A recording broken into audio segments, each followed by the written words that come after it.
Mr. Ntanzi, I would like to start. Shall I start? Are you in the hearing?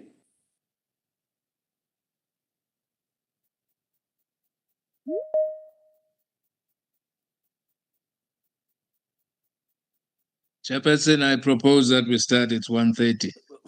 Okay. Madam Masedi, you can start. As Butito, I'm here. I'll be both in Ntanzi and thank you. All right then. All right, thank you very much. Good afternoon again, colleagues, and I would also want to welcome the stakeholders that have joined this public hearing, as well as the presenters that have requested the opportunity to provide their views, as well as facts that will assist the energy regulator in coming to a right decision on this matter. My name is Nomfundo Maseti. I am the full-time regulator member, primarily responsible for piped gas. I am standing in today for Mr. Nhlanhla Gumede, who's on leave, who's not in this hearing today. So I will be chairing today's proceedings. With me today is the chairperson of the energy regulator, Mr. Thembani Bukula. Mr. Bukula, if you can kindly greet the stakeholders. Thank you, Chairperson. Good afternoon, colleagues, and good afternoon, stakeholders. Thank you. Thank you very much. I also have Mr. Musuvukile Mkhize, who's the full-time regulator member, primarily responsible for petroleum pipelines, as well as the member of the electricity subcommittee. Mr. Mkhize. Thank you, Chairperson. Greetings to all that are in attendance. Thank you. Thank you very much. I am moving on to introduce another member of the electricity subcommittee, which is Ms. Thembeka Semane, who is the chairperson of the Energy Regulators Finance Committee, as well as the member of the electricity subcommittee. Ms. Semane.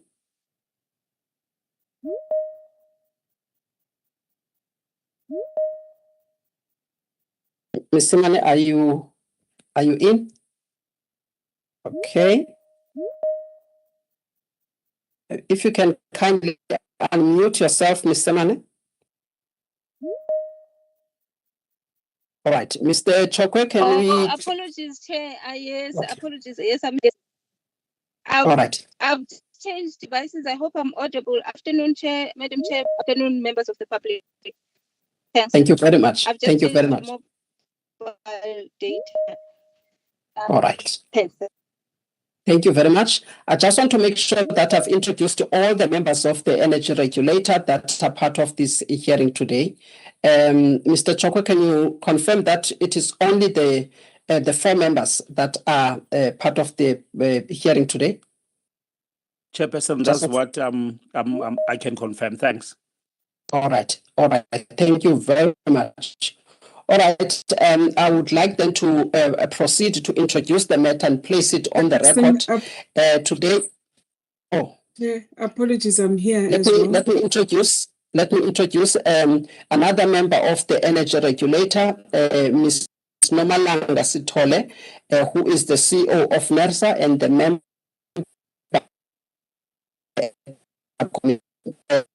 Can you kindly greet? Good afternoon, Chairperson and members, and NERSA management, and all those who have joined us on a different platform. Thank you, Chair. Thank you very much.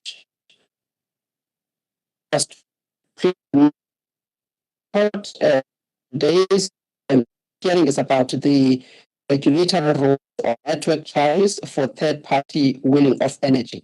And today's date is the 14th of November 2024. Chair, sorry to interject, Chair. You might perhaps try to switch off your video. Perhaps it may improve your connection. It's not so good. All right. Thank you, Mr. Mabunda. Does it sound much better now? Much better, Chair. Thank you very much. On the other hand, if I first or questions to Mr. Walter Mabunda, the one who has just spoken, we don't take any member of the public at this point in time. We will only hear the presenters I would like to now also just brief you on the rule of the indicated. I will be chairing today's hearing, and I've also indicated my portfolio at NERSA. So the hearing that we are, gathering on was actually advertised in the Sunday Times, Business Day, Beard, and NERSA's social media platforms, as well as in our website. It is held in accordance with the Energy Regulator Act of 2004, in which affected parties are given an opportunity to submit their views and present relevant facts as well as evidence to the energy regulator. It is so that the facts and evidence that is provided to the energy regulators panel, it can assist us in arriving at the right decision. This hearing is governed by the NERSA rules on public hearings, and I will summarize the rules as follows. All parties will be required to make their presentations under oath. Presenters have been allocated 20 minutes each to present, and then 10 minutes for questions and answers. Only members of the panel may ask questions to the presenters. However, members of the public may give or email the questions to walter.mabunda@nersa.org.za, and the panel will consider such questions of clarity and decide on how to deal with those questions. Should presenters wish to present information they consider confidential, the panel will make a ruling on whether to close the hearing or to have the information submitted in writing. The recording of the hearing, which is recorded by the microphones, will be the official record of this meeting. I would like now to request that if you can kindly switch off your cell phones or put them on silent mode, please. And all the mics must be muted when other stakeholders are presenting. And please switch off your video unless requested to switch it on. We have received 5 requests to present today, and we'll start with Benji Mutibedi from Hive Hydrogen SA. At this point in time, Mr. Mabunda, just before I call on the first presenter, would you like just to do a verbal safety briefing and also maybe the ethics moment?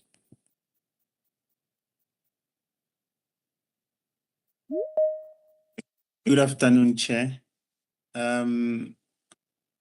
Yeah, we can do that. Let me quickly start with the safety, the ethics moment. I was trying to multitask here, Chair, so you caught me off guard. Apologies about that. I was assisting other stakeholders who were struggling to join, so I was off the screen that assists me to do what you're asking now. Okay. So, okay, the ethic moments, Chair. The ethic theme for this month is professionalism. According to Dr. H.M. Swick, professionalism is the behavior by which we demonstrate that we are worthy of the trust bestowed upon us by the public because we are working for the public good.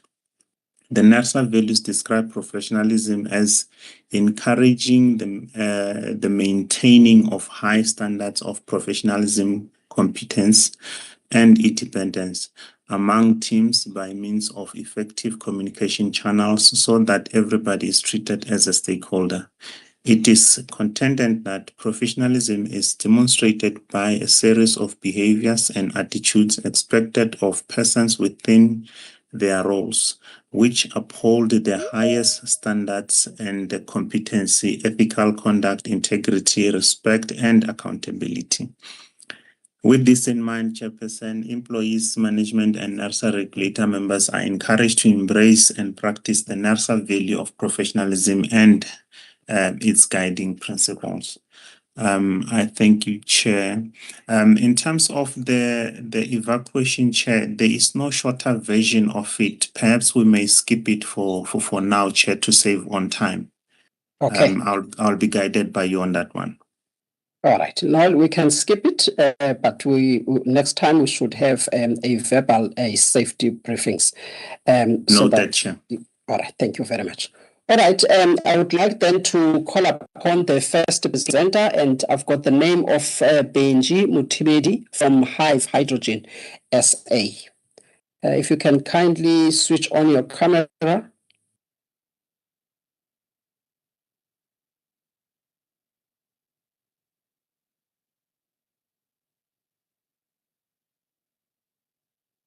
Mr. Benji. Good afternoon, Chair, and thanks for having me. Can I please share? No, just hold on. I just need to follow the process. I'll guide you through the process.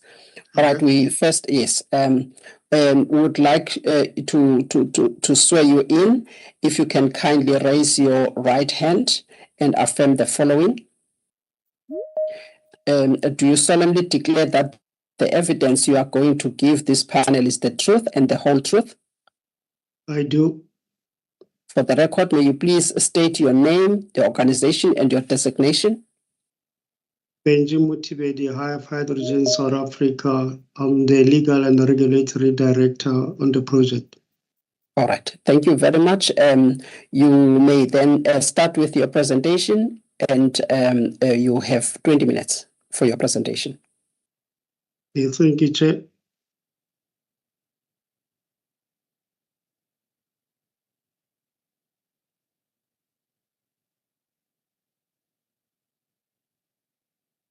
You can see my screen, Chair. Yes, I can see it. Okay. Thank you. So just a bit of background, and I'm conscious of the time, so I'm not going to go into too much detail. I've prepared a full submission, Chair, which I'll share with you and members of the panel afterwards. But just a brief context, Hive Hydrogen is one of the 9 strategic integrated projects that has been gazetted by government. We involved in about 3,500 megawatts of wind and solar.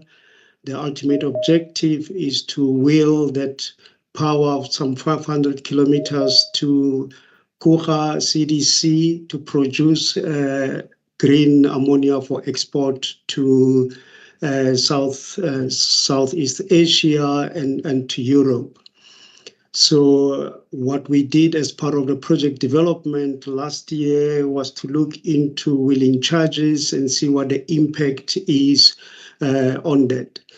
And we then made a submission to NERSA through Mr. Gumede in June of last year.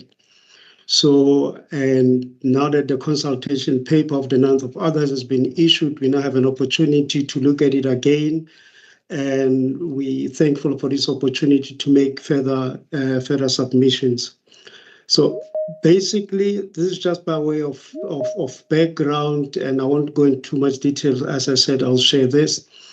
What we have done is we have looked at the wheeling charges as they currently are. And we've basically split them into 3 components. It's what we call the core wheeling charges, which we don't have problem with. We understand that, if power has to be evacuated, it needs to be paid for. So we don't have too many concerns around that. The issues that we picked up were around the subsidy components of the wheeling charges. Particularly the electrification, the rural subsidy, and the urban voltage subsidy. So what we looked at, and we purely looking at this in the context of a nascent green hydrogen economy where our project is going to be form part of. And we're looking at in the terms of getting our project to bankability, and we just wanted to understand what the cost will mean. And so the calculations that we did was based on the information that we received from Eskom, which had all these components. So to give you an idea, we worked out that what we call the core costs cost about 488 cents per kilowatt per hour. Right. This is just about 63% of the levelized cost of the energy for the project. We also worked out that the subsidies, the first one, electrification and rural subsidy, was about 13.8 cents. So this alone is about 282% higher than the core wheeling cost of 488 cents. We also look at the urban voltage subsidy at 3.65%, which added another 75% to the core wheeling cost, bring the total subsidies to about 17.45 per kilowatt hour. Right. So that's what we worked out. This is an additional 358% burden that is now being added to the project, right? So this is really the heart of the problem that we have, because of the intermittency of the electricity, as you can imagine. The electrolyzer that we're going to use is for about the capacity about 1,200 megawatts, but we have to overbuild to cater for the intermittency.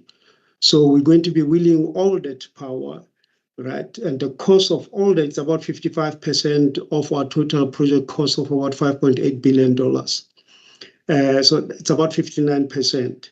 So this charges has got a tremendous amount of additional burden on our project, and in terms of bankability. So to give an idea as well, is based when South Africa is competing for the production of green ammonia for export to Southeast Asia and to Europe. We're competing with projects around the world. So we, purely because of our location, we're forced to be cost competitive. And that's why, we aiming for the lowest cost of ammonia from here.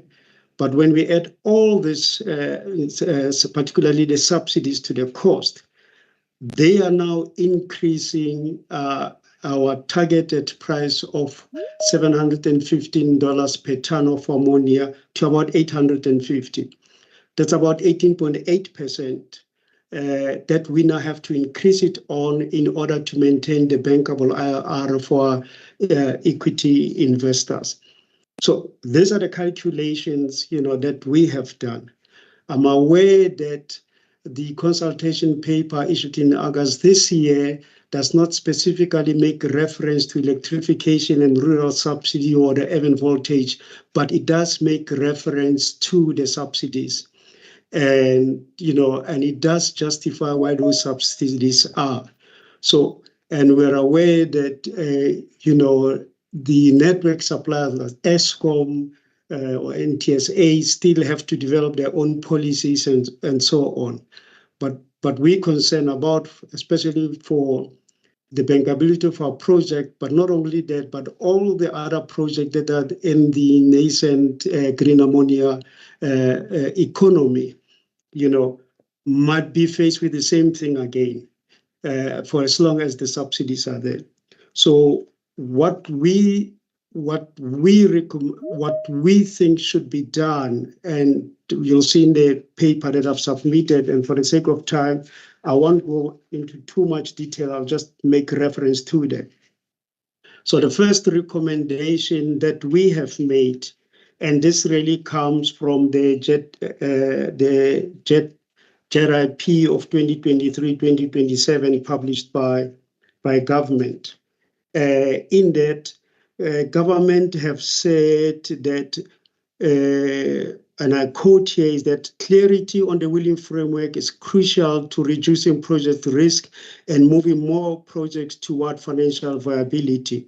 And then the required output from that, according to the JRIP, was to provide a clear wheeling framework and cost regime for green hydrogen producers across the national grid. So what we didn't see in the consultation paper is is anything that seeks to address what is being dealt with in the JIP. And so that will be our first recommendation, that perhaps what NESA needs to be looking at is to look at the sector, particularly because of its nascency, and see whether to what extent will a willing framework targeted towards the development of those projects, particularly those projects that have received SIP status, the Strategic Integrated Project. What impact will it have? So something geared towards that sector will be our first recommendation. And, our submission makes some recommendations and then provides some details of that recommendation. The second recommendation that we make is, as an alternative, is that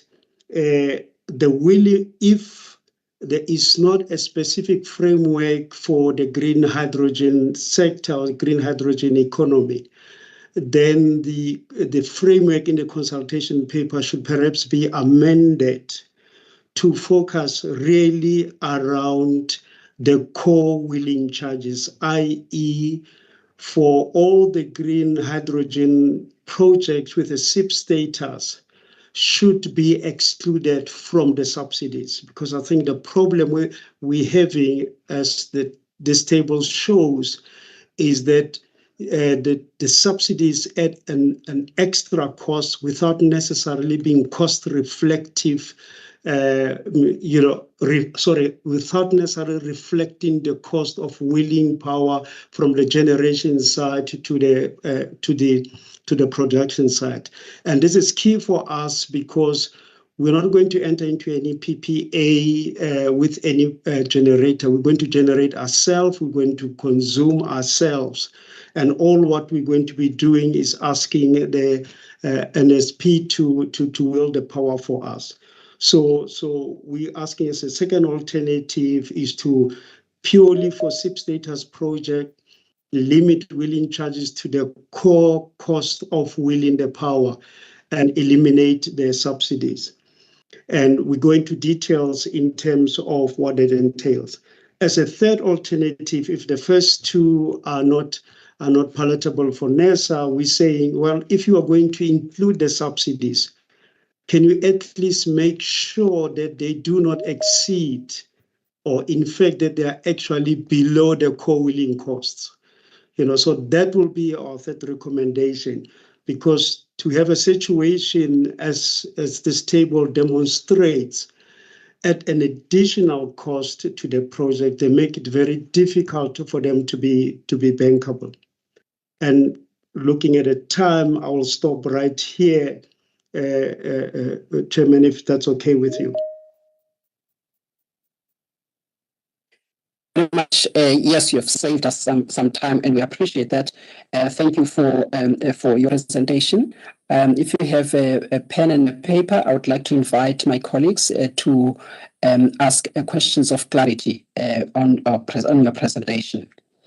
By show of hands, members, if you have any questions of clarity on what has been presented by Mr. Motibedi.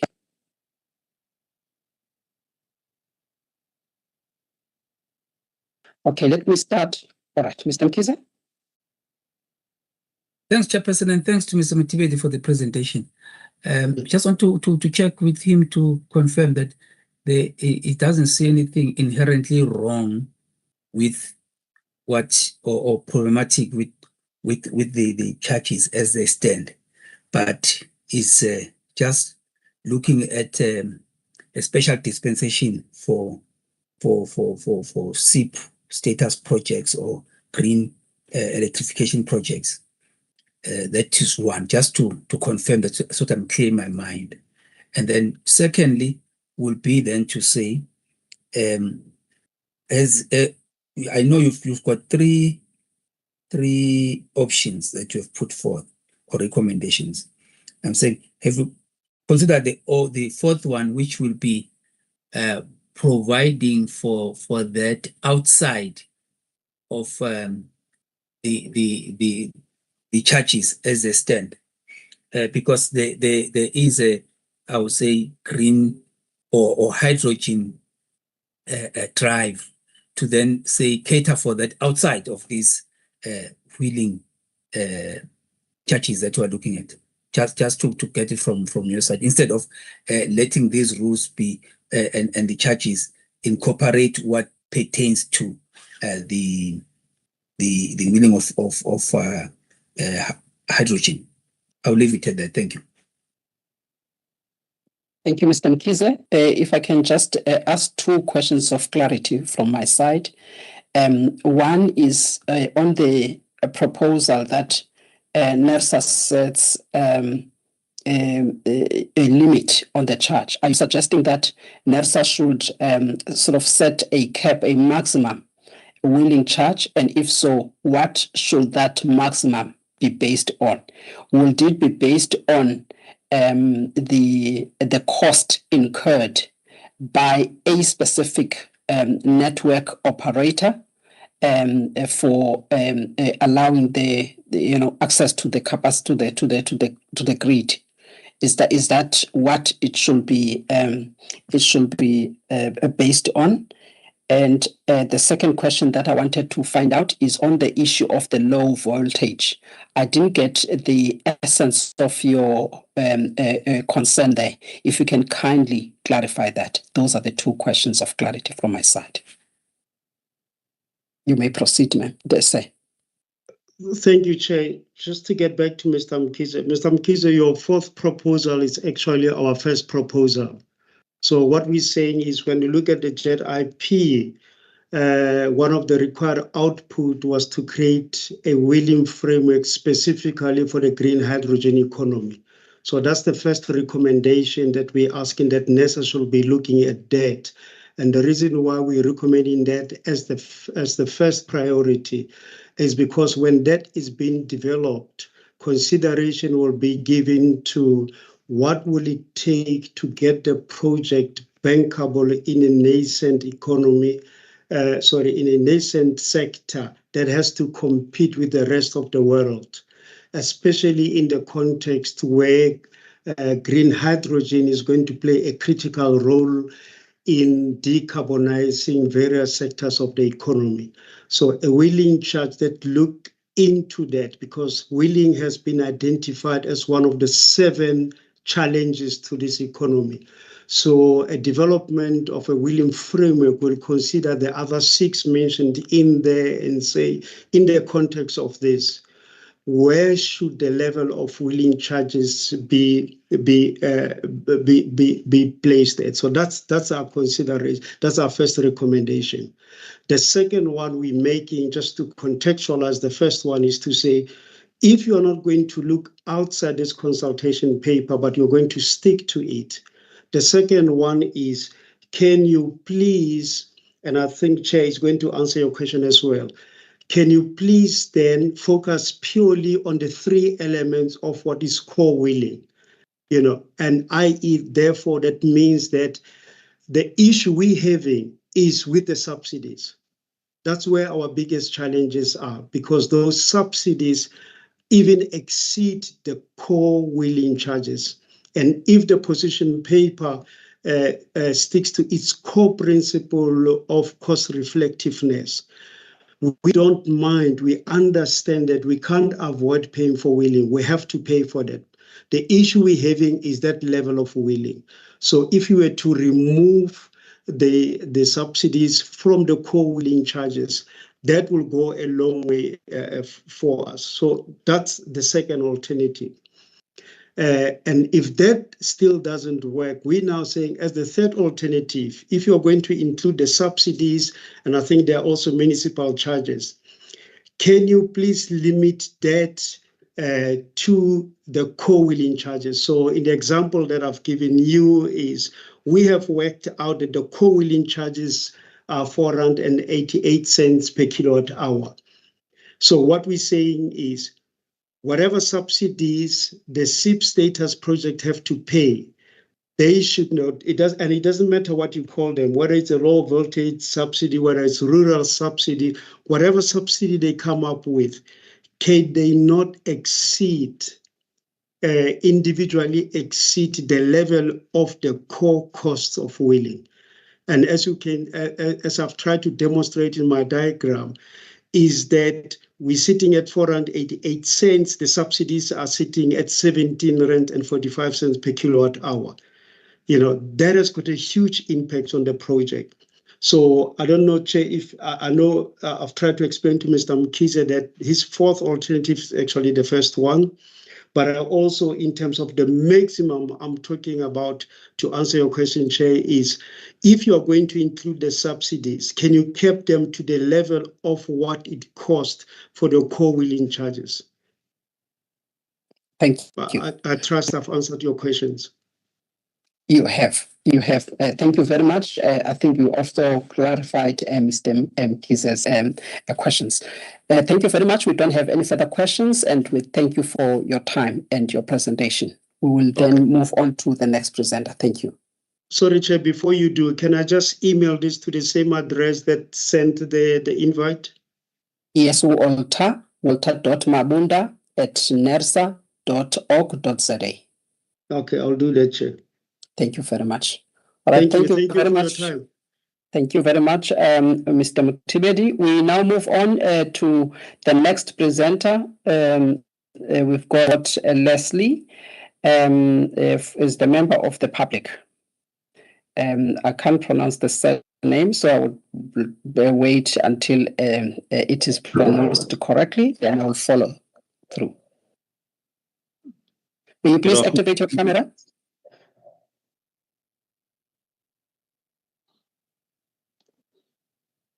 Good afternoon, Chair. My surname is pronounced Renkonta. Renkonta, okay. Thank you. Can I put up thank you. Okay. Thank you very much. Do you have any objections in taking on? No, I don't. All right. May you please raise your right hand and affirm the following. Do you solemnly declare that the evidence you are going to give this panel is the truth, the whole truth? I do. Thank you very much. May you please state your name and your organization and who you represent today, the views that you are going to state here, as well as your designation if you are coming from any particular organization. Okay, my name is Les Renkonta. I'm not representing any organization today, and I'm here as a private individual.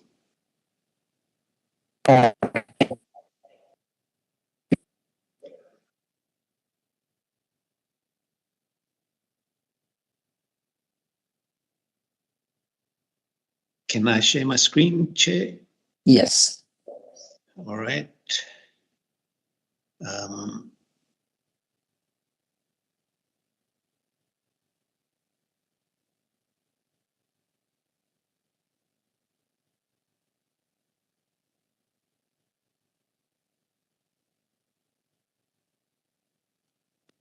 Are you able to see? Yes. If you can kindly put it on presentation mode. It is on presentation on my side. Is it not showing presentation? Maybe it's just, no, not on a presentation mode. Can you see the first slide? Yes. All right, but I'm not quite sure why it's not going into presentation mode, Chair. But that's fine. We are able to see. You may proceed. All right. I'm going to deal with three aspects which relate to three of the questions. It's question 1, question 3, and question 8. The first thing I want to deal with is the application of use of system costs. The second is the nature of wheeling costs, and the third is dealing with losses. Can you see the second slide, Chair? Your paragraphs 1.5, 1.6, and 1.7 in the consultation paper, which deal with use of system charges, I completely agree with, and I believe that that is absolutely the correct approach to take. If we look at how the use of system charges should be applied, and if we look specifically at transmission use of system charges, then I believe that a pass on of these charges to all generators and consumers that are connected to the transmission grid is appropriate.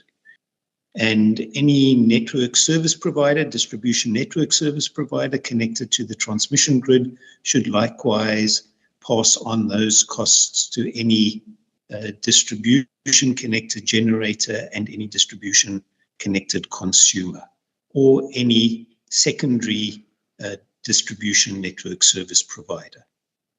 I think in this way, what we will see is that the generators will recover the costs of the transmission system through their energy price, and essentially that means that the consumer will be seeing only essentially less than half of the use of system costs as fixed costs to them. And I think that is absolutely appropriate. Can you see the next slide, Chair? It's application in terms of the distribution costs. The pass on of distribution costs currently operates in exactly the same principle as that pass on of transmission costs, and this is largely because of the bundled nature of both energy and use of system charges which we currently have. I think that what we do see is if you have got a primary distribution network system operator, which there's a secondary network system operator, distribution network system operator connected to that network system provider, that those costs are then also passed on. And I think typically your primary network system provider on the distribution side is Eskom distribution, and the secondary network service providers on the distribution side are municipalities. I think importantly, both with transmission as well as with distribution, and yeah, I'm talking high voltage and medium voltage, not low voltage distribution costs, that those should be allocated based on installed capacity, although there is an issue which could be considered as to whether network service providers would be allocated the costs on a notifiable maximum demand rather than installed capacity. But I think that is more of a detail that could be looked at. The secondary distribution network service providers would then once again pass on those costs to the generators and consumers. Once again, any distribution connected generator would recover those costs through their energy price.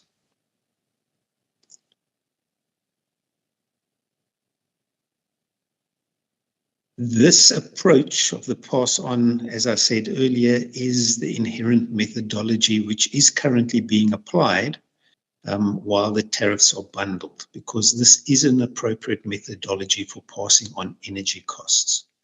However, this is not an appropriate methodology for passing on use of system charges. And what happens is by applying this methodology is that your generators and consumers that are connected to secondary network service providers pay more than their fair share. And so this methodology, or utilizing this methodology for use of system costs, is inherently inequitable.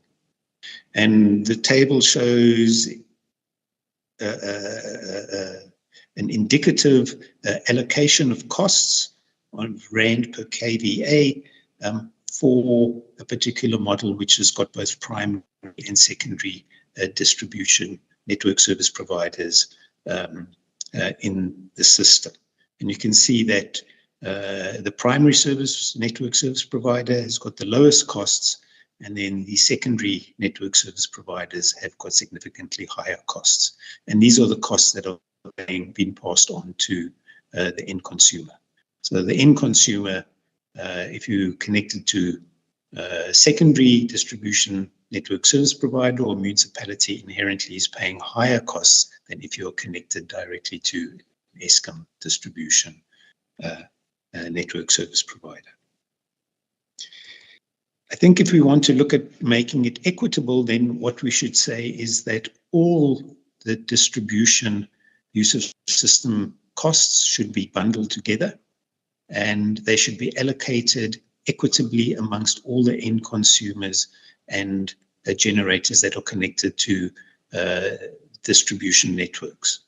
And if this is done, then as you can see by the table, is that the cost Rand per kVA would be the same irrespective of which network service provider you were connected to. However, this is not a practical methodology because of the fact that we have got numerous network service providers, as well as the difference in financial years between the network service providers. An alternative approach, which could then be looked at, which I think is more equitable than the first methodology, is by looking at allocating, and I've called this an allocation of costs, by allocating network service provider costs of your secondary distribution network service provider back to your primary distribution network service provider. So what you would have under this methodology is that the distribution costs from your primary provider would be passed to your secondary, but also the costs of the secondary would be passed back to the primary to be recovered from those end consumers and generators connected directly to the primary distribution network providers network. And what you can see is, if you look at the table, is this gives a far more equitable treatment of those connected consumers, end consumers and generators. And then just to summarize, so you can see the two tables together, the inherent methodology, which I believe is inequitable compared to an allocation methodology where you are reallocating costs back. You'll see a far more equitable allocation of use of system distribution costs. And I think this is something which needs to be considered as part of the methodology, particularly with or once use of system charges are unbundled. The second issue which I want to deal with is related to the concept of wheeling. And in the consultation paper, it talks about wheeling is the delivery of electrical energy over a distribution or transmission network. I believe that this is in fact not how we should define it. It is in fact the financial transaction that represents that transportation of energy. Energy is not necessarily transported from the IPP or the generator that is putting the wheeled energy onto the grid to the off-taker. That energy, in fact, may go in completely different direction or in different way. So I think it's important that that distinction needs to be made. The second issue is that the paper says that wheeling allows for the use of system charges to be recovered. And I think that this is incorrect in the sense that the use of system charges should be paid for the consumers and the generators that are connected to the grid. And whether that generator or that consumer is wheeling energy or receiving wheeling energy should make no difference to their contribution to the costs of the grid, which would be recovered through the use of system charges. So the use of system charges, in fact, is not going to change whether wheeling takes place or not. In terms of the paper, it talks about the concept of wheeling. And as I've said, is that I believe that wheeling is a retail issue, not a wires issue, and no use of system charges is payable. And here, if we look at the diagram, you can see that now we've got an IPP putting a certain amount of energy onto the grid. There's an end consumer taking a certain amount of energy off the grid. And if those, in fact, are exactly the same, then we can say that all that energy has been wheeled from the IPP to the end consumer. However, if we look at the reality, we can see that there is quite a complex grid that might exist between the IPP and the end consumer. And there might, in fact, be a number of different routes in which that energy could take place. And what would be required is to allocate which route or which intake point that energy is flowing through. And then what needs to happen is there needs to be a reconciliation between all the meters that sit between the meter at the IPP and the meter at the end consumer. So what they definitely, or what wheeling definitely introduces, is the need to have a charge to recover the costs of the reconciliation of all the meters to ensure that there's no double accounting that takes place. The issue is, well, the nature of this charge would be an administration charge, a retail administration charge, and to what extent this would be recovered by the costs of the transmission system and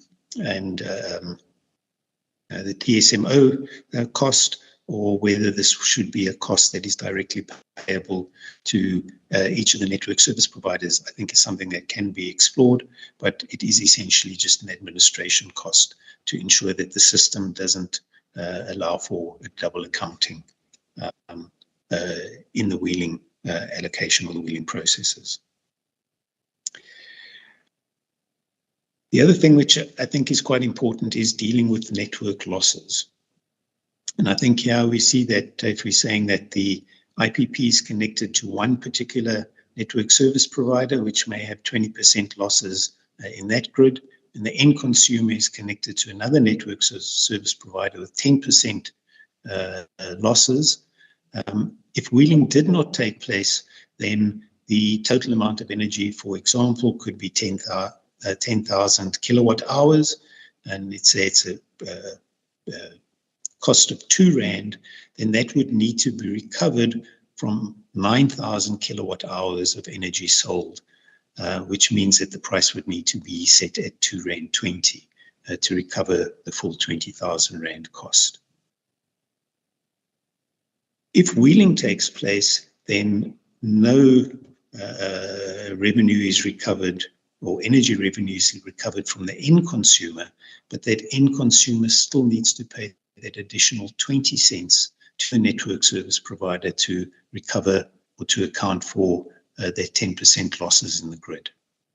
And likewise, perhaps the IPP should also be paying the losses, which would be in this case equivalent 50 cents to the network service provider to account for losses which are taking place in the other network service providers grid. Importantly, the losses that occur within any of the networks which might exist between the two are irrelevant, because those losses in fact would occur anyway whether wheeling is taking place or not. So once again, importantly, losses, which is a retail charge, would be payable to the network service provider by the end consumer, where the end consumer is connected, and by the generator, where to the network service provider, where the generator is connected.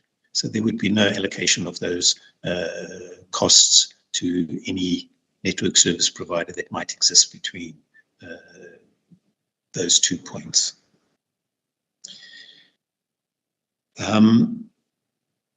I think the other losses, which we want to call them losses, which are the subsidies and surcharges, are probably the most contentious issue, judging from the first presentation. Once again, if there are surcharges and subsidies to poor consumers, which are currently being collected from the end consumer, if that end consumer wants to wheel the energy, then those same subsidies and surcharges should be recovered and payable to the network service provider at which that end consumer connects.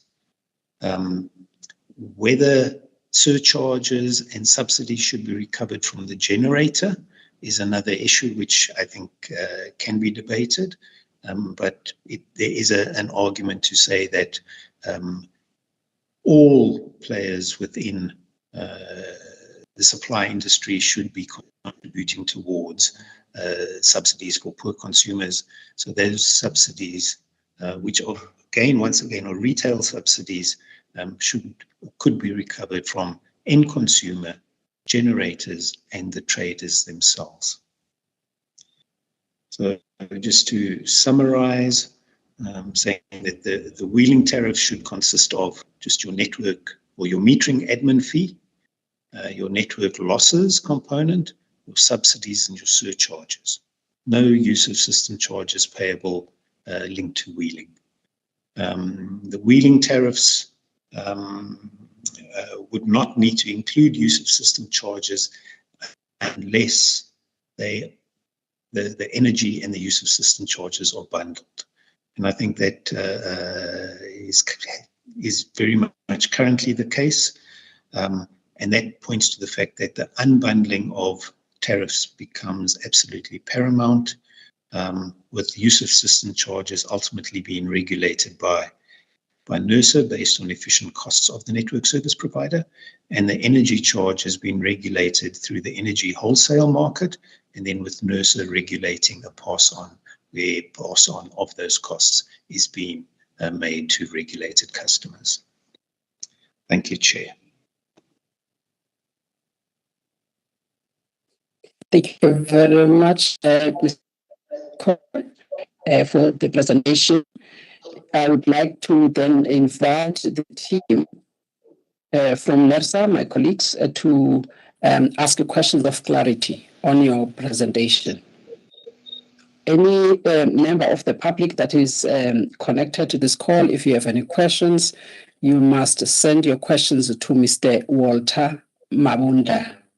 The email address has been provided as walter.mabunda at NERSA. As indicated at the beginning, only presenters will be allowed to speak or raise questions in the public hearings.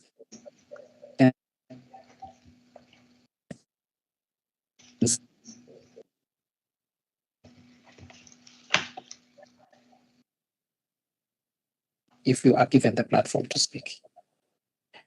Members of the regulator, any questions from your side by show of hand?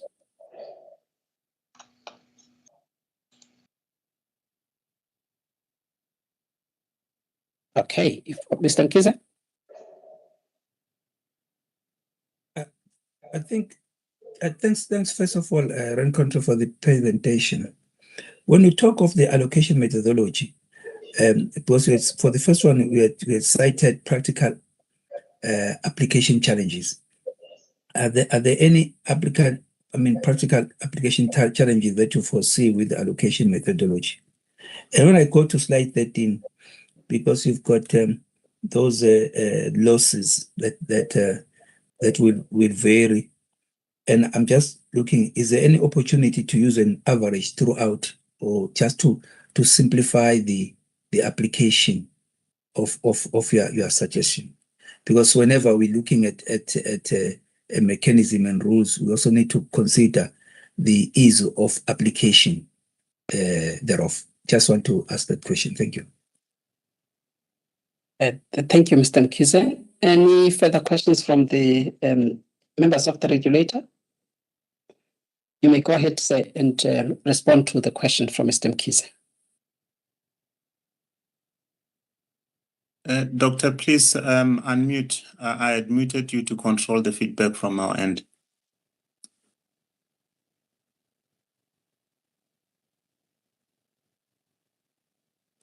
Okay. Yes, I think if you're looking at what would be the most equitable treatment, you would say that a consumer is connected, if a consumer is connected or generator is connected to a distribution network, then they should be paying the same rate per kVA of connection, or per kVA, irrespective of which network or who the owner of the network is.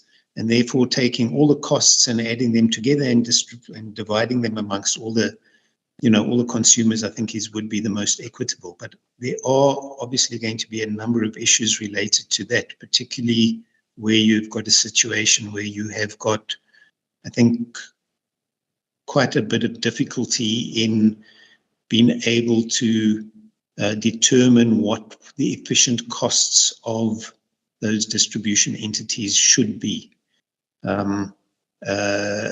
Using averages or benchmark numbers poses its own complications, and that might, I think it is something that could be explored, so that all consumers pay, irrespective of which distribution network they're connected to, they would pay the same rate. But that would require quite a lot of work, I think, by NERSA in trying to determine what the actual costs and the efficient costs of all the different network service providers are, to ensure that those costs are able to be properly recovered. I think the one thing which we don't want to do is we don't want to have network service providers not recovering the costs of the networks, for obvious reasons that won't allow optimal maintenance and investment into the networks, but also we don't want them to over-recover costs, because that is just going to place a burden on consumers. So the alternate methodology where the networks, the secondary network service provider allocates a portion of their cost to the primary network service provider to be recovered from their direct end consumers is perhaps a methodology which may be more easily implementable, and provide a more equitable result than those costs not being passed back. And I think the consequence of those costs not being passed back to the primary network service provider means that those consumers linked to the primary network service provider are in fact getting lower costs than those that are connected to secondary network service providers. And I think that is something that needs to be addressed. But yeah, I think that some sort of averaging methodology might actually be workable or appropriate. Okay. All right. Thank you. Thank you very much. I just want to check maybe with you two questions. One relates to the low voltage wheeling. What are your views on the inclusion of low voltage wheeling in terms of these rules, and also just for the energy regulator allowing low voltage in the wheeling of energy? What is your take on that? And then the second thing that we would like to find out from you is the issue of management of contingencies, like the network outages. Some of them are unplanned outages, or even during periods of load shedding. How can that be managed? And is it something that you believe can also be looked into in terms of these rules? If you can try and assist in those two questions. Okay, thanks, Chair. I'll start with the low voltage wheeling. I think very much what we need to bear in mind is that any consumer or end consumer that wants to participate in wheeling is essentially stepping out of the regulated environment and saying to the network service provider, I'm not wanting to purchase within the regulated environment at a regulated tariff, but I'm going to now purchase in an unregulated environment from an IPP and have that energy wheeled. The reason why I'm saying it's unregulated is that the price is set between the generator or the trader and the end consumer, and it's not regulated in any way by NERSA or the network service provider. And I think what is quite important is that if an end consumer is saying that they are willing to step out of the regulated environment, that they cannot be allowed to just jump back into the regulated environment when they believe that they are going to get a better deal by buying at regulated tariffs rather than buying from their IPP through some sort of bilateral agreement. And I think it's quite important to ensure that you don't allow consumers to arbitrage and switch between the regulated and unregulated environment, because that is going to make for quite an unstable situation, particularly a financially unstable situation for your regulated network service providers or your regulated suppliers. Low voltage customers generally would be, and I think particularly internationally, those are seen as, what's the word? Well, they're seen as customers that do not have the ability to change supplier, and they are in fact then required, or the network service provider or the supplier is required to supply those particular consumers. So I think given that environment, it most probably makes sense to say that wheeling should be, and particularly bilateral agreements, should only be allowed between consumers and generators that are connected to the grid at medium voltage levels or above. And I think that for low voltage customers, there would need to be some sort of other mechanism. And I know that Eskom has got a what they call a virtual wheeling concept, which could accommodate wheeling for low voltage customers. But I think the complexity of the systems that would be required means that that cannot be a real wheeling, in the sense that you're actually balancing, or not balancing, you're reconciling the energy that is provided by the IPP or the trader to the energy that is being consumed by the consumer. I think it's for your low voltage customers, there needs to be some sort of other type of mechanism which may allow them to purchase energy from a third party. But I think that by and large, restricting wheeling should be to medium voltage and above. With regard to contingencies, I think the approach most probably would be that if there is some reason why the end consumer cannot take the energy, there's a network fault on the network service provider side, there needs to be some provision for the network service provider to in fact then take that energy, which is coming from the IPP or the trader, at a price which is not necessarily the price which the consumer is paying, but at some sort of price which would be set to allow for some level of compensation. So if there is a feed-in tariff, which a network service provider does have, for example, for small-scale embedded generation, then that feed-in tariff, which we know is less than the price that energy is supplied at the point of supply to the network service provider, might be an appropriate compensation mechanism for the generator or the trader who is unable to sell the energy to the end consumer.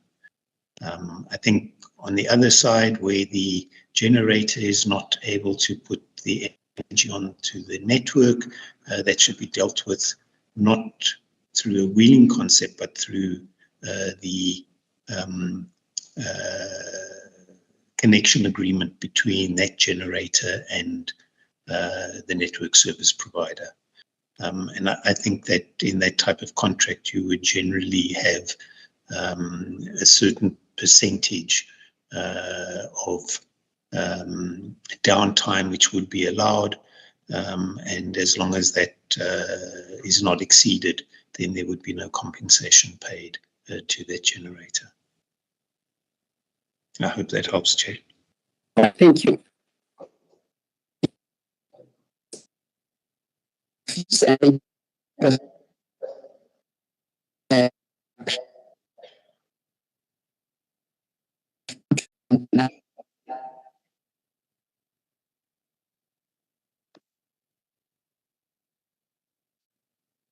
Okay. Colleagues, we are now proceeding to the next presenter, and the next presenter is name of Onika Randwane from ESCOM. May you please step forward, switch your camera on. Onika Randwane from ESCOM. Yes, good afternoon, Chair. Yes, good afternoon, Ms. Randwane. Or do you have any objections in taking an oath? I have no objections, Chair. All right. May you please solemnly declare that the facts that you are going to give to this panel today is the truth and the whole truth? I do. All right. Please state your name and your organization as well as your portfolio at ESCOM. My name is Onika Randwane. I'm a Chief Advisor in the Tariff Design and Policy Development in the Electricity Pricing Department at ESCOM Distribution. Thank you. Thank you very much. You may proceed with your presentation, ma'am. Thank you.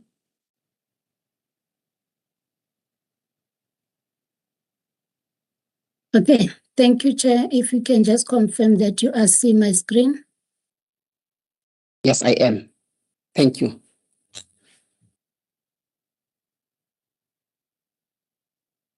Thank you very much, Chair.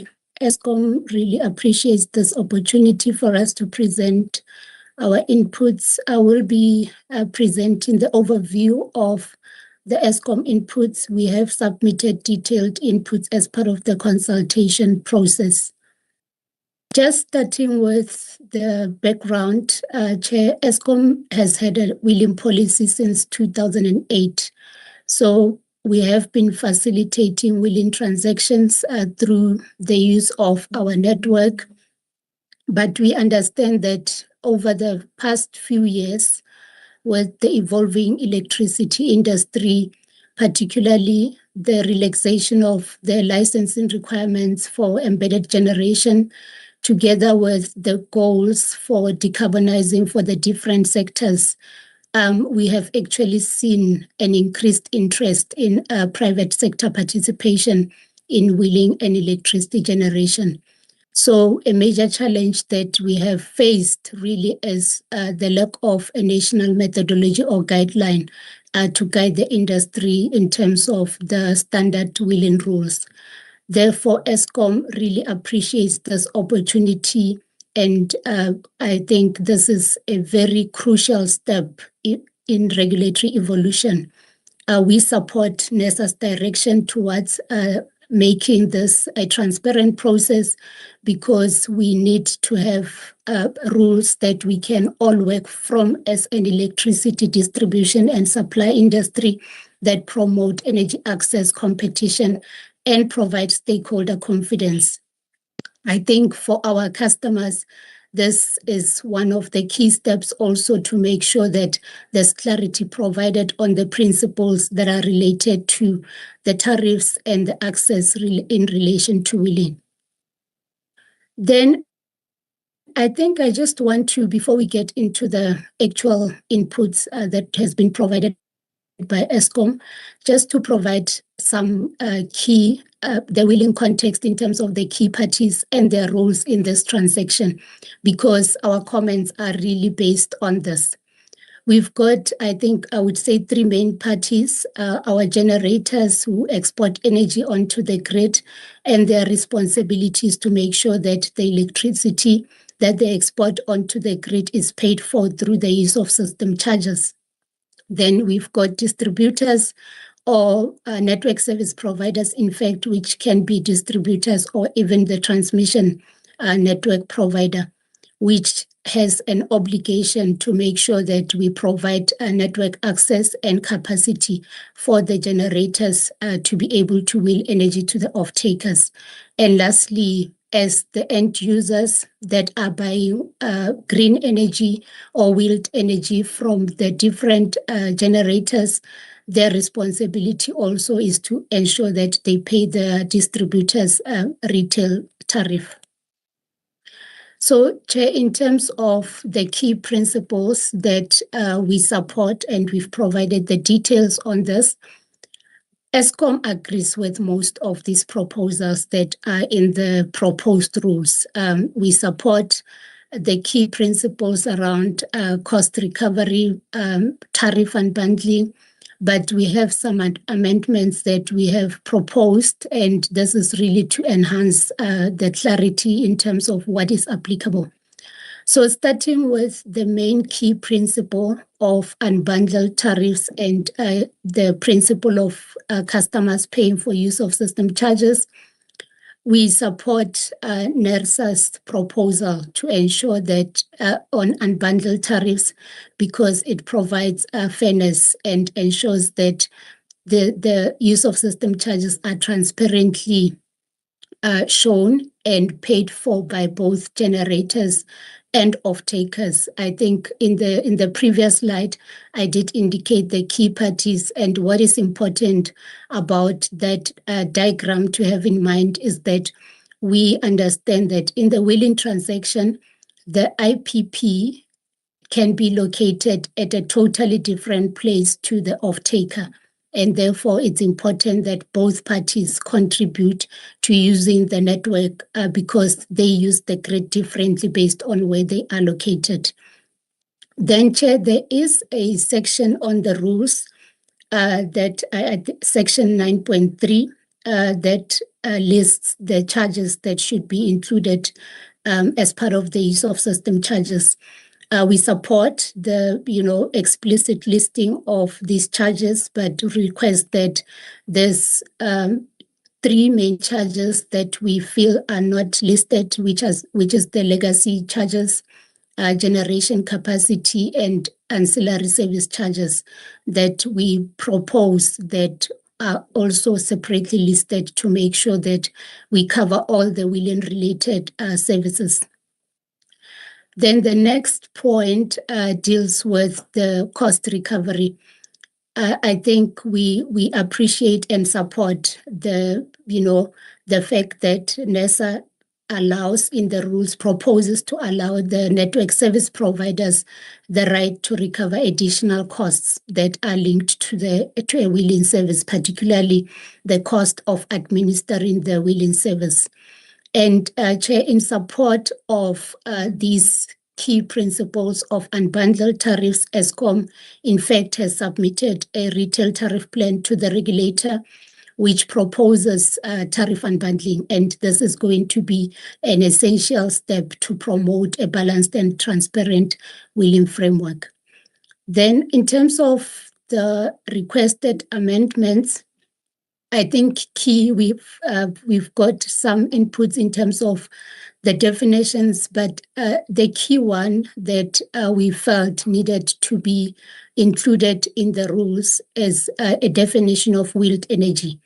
The rules, Chair, deal with wheeling, and we believe that it's important to define wheeled energy so that all the participant understands what wheeled energy is and what qualifies as wheeled energy. Then there's also the comments that we provided to align the definitions that are in the rules with the ERA amendment. Although not yet effective, we believe that this will make ensure that we have a smooth transition once the amendment actually takes place. So the definitions in the rules, if we can align them to what is in the ERA Amendment Act. Then the other key amendment which we request as ESCOM is that if we can include an explicit support for the full recovery of efficient costs to be incorporated in alignment with the electricity pricing policy. And this is important, Chair, because we do not want a situation where the wheeling rules now pose or add increased financial risk for the network service providers. So to ensure that we have financial sustainability for both all the parties that are in this transaction, this key principle is also proposed.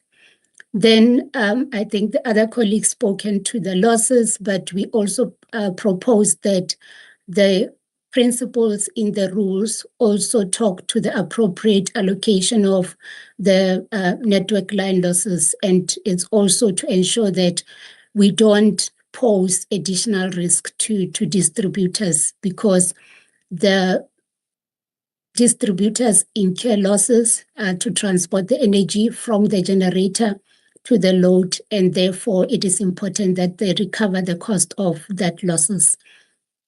And the last one on the slide, Chair, deals with the proposal for the reconciliation of the wheeled energy to be based on a time of use signal. And this is obviously to make sure that we provide efficiency. We know that a time of use signal is a signal that is used by the system operator to manage the system supply and demand. And this is incorporated into the current retail tariffs for Eskom. So we propose that so that we align the wheeling reconciliation. We use the time of use as the method for the reconciliation of the energy. Then there's three key areas where we requested clarification in the responses that we submitted. One of the key ones, Chair, is that in section 13 of the rules, the section deals with compensation for wheeled energy. Then the section 13.3 refers to a wheeling tariff. And Eskom is not sure whether the wheeling tariff that is mentioned refers to, again, the use of system charges or the credit rate that we use for compensation. We actually saw that the wheeling credit rate, there's no mention about the wheeling credit rate in the rules, and the clarification that we therefore request is whether the wheeling tariff is meant to cover that. But I think it's important that we provide this clarity, and this distinction is obviously very important because it is the basis of the structuring of the wheeling charges. How do we compensate? And in relation to that, then the question would be, with the absence of the wheeling credit rate in the rules, does that then mean that the NSP is allowed to contract for wheeling with generators and end users without an NSA-approved wheeling credit rate? So are we saying that the NSP can in fact set their own wheeling credit rate, or was that an oversight from the regulator in the rules? And the last one, Chair, deals with the principle of avoided cost. This is defined in the rules. There is a definition of avoided cost principle, but it's not used anywhere in the document. And Eskom wanted to just clarify what was the intended purpose. However, related to this point, there was a question in terms of the questions in the consultation paper on whether if an NSP does not have unbundled tariffs, they should continue with wheeling. Our recommendation is that, yes, we can, and this is where the principle of avoided cost can be used to ensure that the distributor, if a credit mechanism is used, for example, you only credit the cost that is related to what you are avoiding, and the NSP then continues to recover the cost of all the other costs that are not avoided by the wheeling transaction. So in conclusion, Chair, I would think our responses really emphasize the need for clear definitions. We need to ensure that this wheeling framework is robust. There is clarity that is provided. It's one thing that we need in South Africa to ensure that we have a system for the rules that are consistent across the electricity distribution industry. But we also need to ensure that there's careful consideration of the financial and operational impacts. And I think the rules has really, covered that very well to a certain extent. And I think it's important that we just reiterate our position.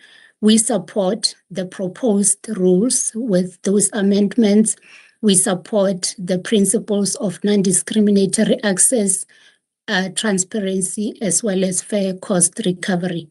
And as I indicated, Chair, that what we proposed is really meant to assist and make sure that as we promote the balanced wheeling framework, that all the stakeholders are protected, including NSPs, generators, as well as end users that are involved in this transaction.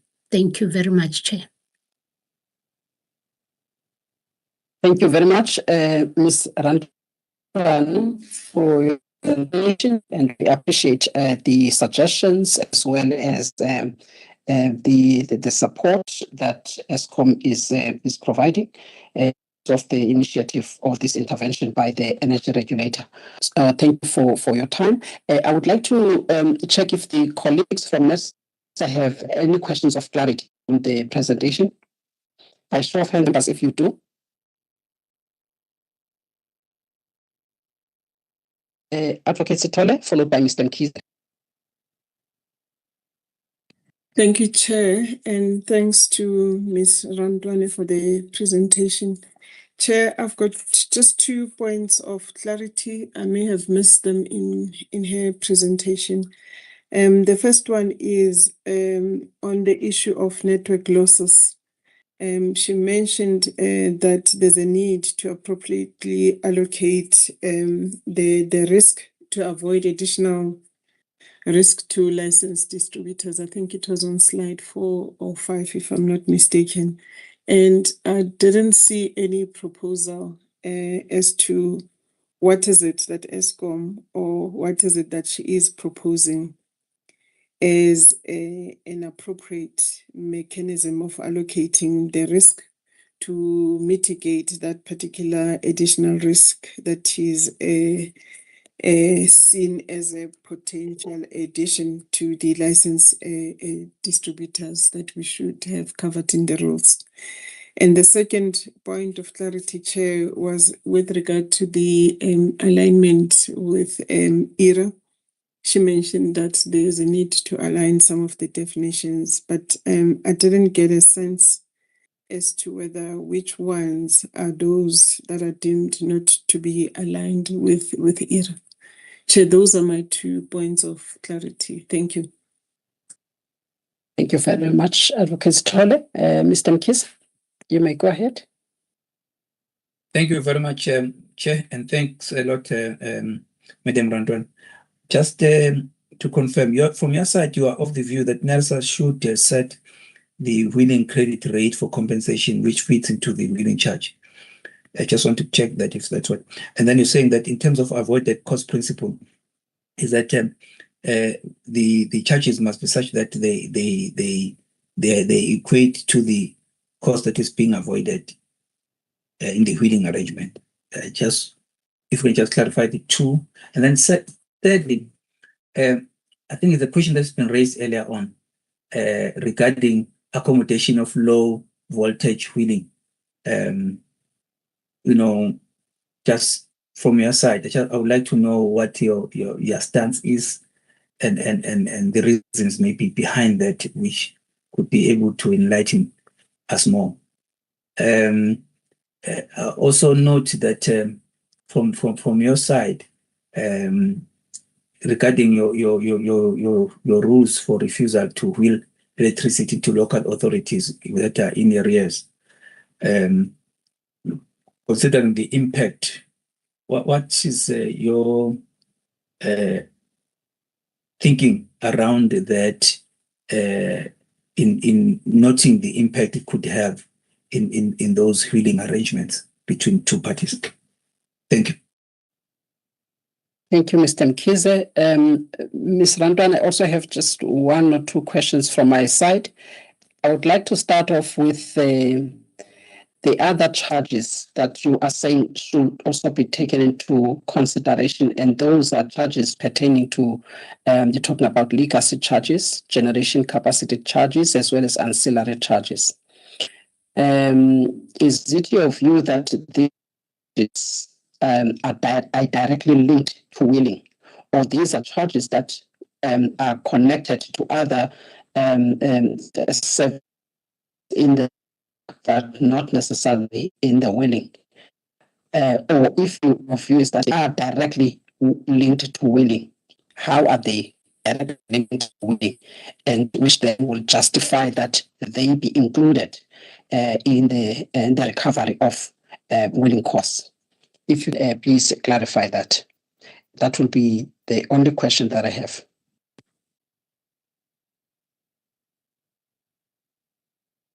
Thank you very much, Chair. I will start with the questions asked by Advocate Sithole, starting with the network losses and the appropriate allocation of these charges.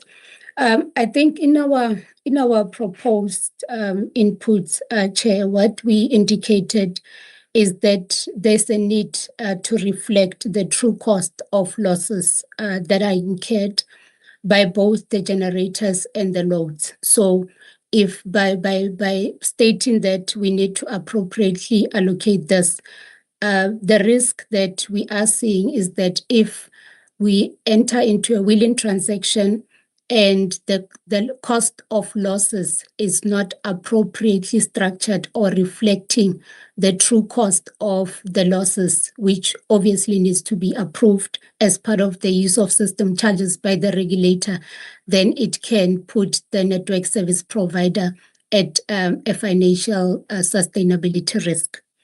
Then the next question in terms of some alignment of the ERA, we picked some of the definitions, such as end user. I think there was a definition around the buyers and buyer and seller, which we proposed that when we compared with the ERA Act, Amendment Act, as well as the traders definitions, we believed that they were not completely aligned, and therefore our inputs were just for the regulator to ensure that we align this so that once the ERA amendment comes into effect, then we don't have to go back and amend the rules. Then coming to the questions asked by Mr. Mkhize, the wheeling credit rate. Yes, I think it is our view that the rates or tariffs that are related to wheeling, both use of system charges as well as the credit rate, if a credit rate mechanism is used, should be approved by the regulator. And this is important because the credit rate mechanism, in fact, relies on the currently approved tariffs. So the basis for this, it's the approved tariffs by the regulator. And if now we have a situation where each and every network service provider or distributor develops their own credit rate without the guidance or the guidelines in terms of the principles from the regulator, we see that as a risk. And that is why we post this rather as a clarification because we did not understand whether it was intentional or some kind of an oversight. So we believe that it, at least, even if it's not, the rate will be different, obviously, between the municipalities or and ESCOM, but the principles we believe needs to be approved by the regulator. Then the next question in terms of accommodation of low voltage wheeling, Chair, we believe that low voltage wheeling has its own complexities. I think one of the key requirements is that we need to have smart meters, obviously, for us to enable this to low voltage wheeling and some implementation aspects. And that is why ESCOM has actually started a pilot project, which we call virtual wheeling. I think most of the colleagues are aware of, where it's really an aggregation platform, because doing a one-to-one wheeling to low voltage, I think financially it wouldn't make sense if you consider the additional cost of administration versus the benefit. But it provides the benefit to the industry as well as to the electricity market when it's done at an aggregated level, where you've got third parties or traders, which is the essence of the pilot for the virtual wheeling, to now can be able to aggregate and sell this power to the low voltage customers. Then the question around whether the rules should allow wheeling, or our rule in terms of the ESCOM policy to not allow wheeling to municipalities in debt.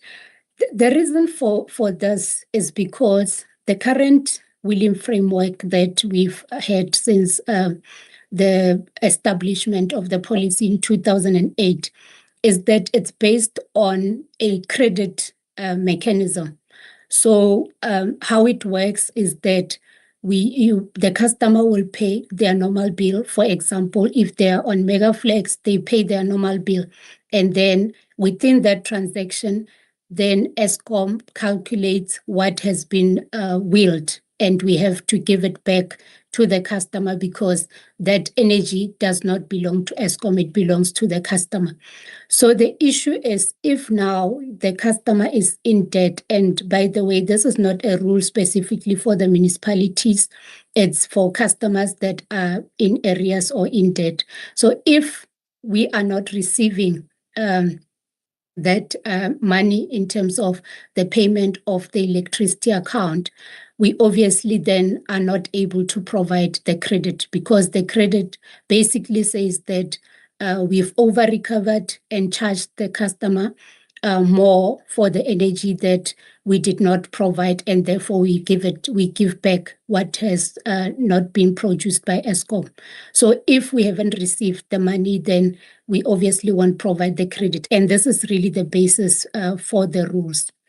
Then I think lastly, the question from you, Chair, in terms of the other charges.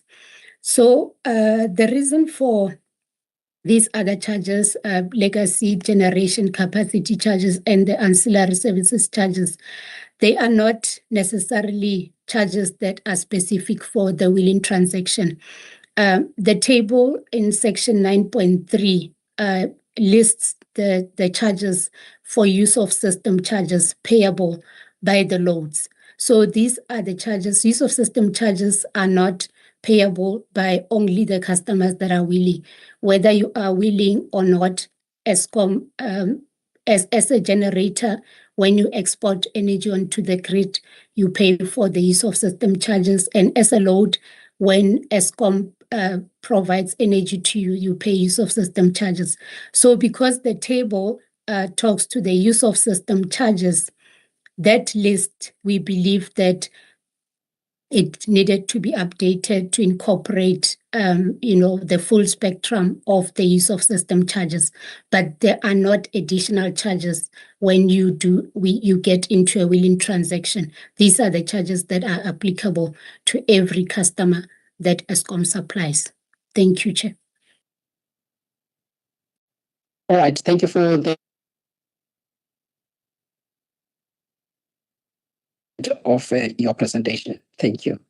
We now move on, colleagues, to the next presenter, and that is Shirley Salvodi, as well as Jenny Cargill from NECOM. Please switch on your camera. Yes, thanks very much. Thanks, Chair. I'm Jenny Cargill, and I'm a member of... Just hold on. Shirley? All right. Okay. In terms of the rules that we've read out earlier on, we have to swear you in, and then you can come in after we have done that process. All right. Okay. So just to clarify that it will be the two of you that are going to do the presentation, so that can swear you in. Yes, I'm going to just give a quick introduction, and Shirley will do the presentation. All right, then. Thank you very much. Yeah. Okay. All right. Do you have any objection in taking an oath? No, not at all. All right. May you please raise your right hand? Do you solemnly declare that the evidence you're going to give to this panel is the truth and the whole truth? Yes, I do. Thank you. May you please then state your name, your designation, and your organization for the record, please. Okay, I'm Jenny Cargill. I'm with the NECOM Secretariat based in the Presidency. Thank you very much. May I also, if you can give your colleague an opportunity, since she's going to present as well, so that she can also be sworn in. Yeah. Good afternoon. My name is Shirley Salvoldi. I'm an independent consultant, currently employed by NECOM for the purposes of this presentation. Thank you. All right. Thank you very much. All right. May you please raise your right hand? Do you solemnly declare that the evidence you're going to provide to this panel is the truth and the whole truth? I do. Please then state again your name and your organization for the record. My name is Shirley Salvoldi. I'm an independent consultant, currently employed by NECOM for the purposes of this presentation. Thank you. All right, thank you very much. Ms. Cargill, if you can start with your presentation. Okay, thanks very much. Shall I share? Let me share. Yes, you can start. You start sharing. I'll just give a little bit of background. Just to say that, you know, NECOM has a large focus on wheeling. It's a critical part of the Energy Action Plan. And as part of that, last year we developed a draft wheeling framework with the intention of being able to submit that to NERSA so that it could draw on that for the basis of developing a national wheeling framework for third-party wheeling. So we went ahead and we did submit to NERSA towards, I think, right at the end of 2023 in December. And this draft paper, which Shirley will be presenting, that we had submitted, or she'll be picking up on some of the issues in it and the work we did. This paper was really pulled together through a work group under NECOM, which involved SALGA.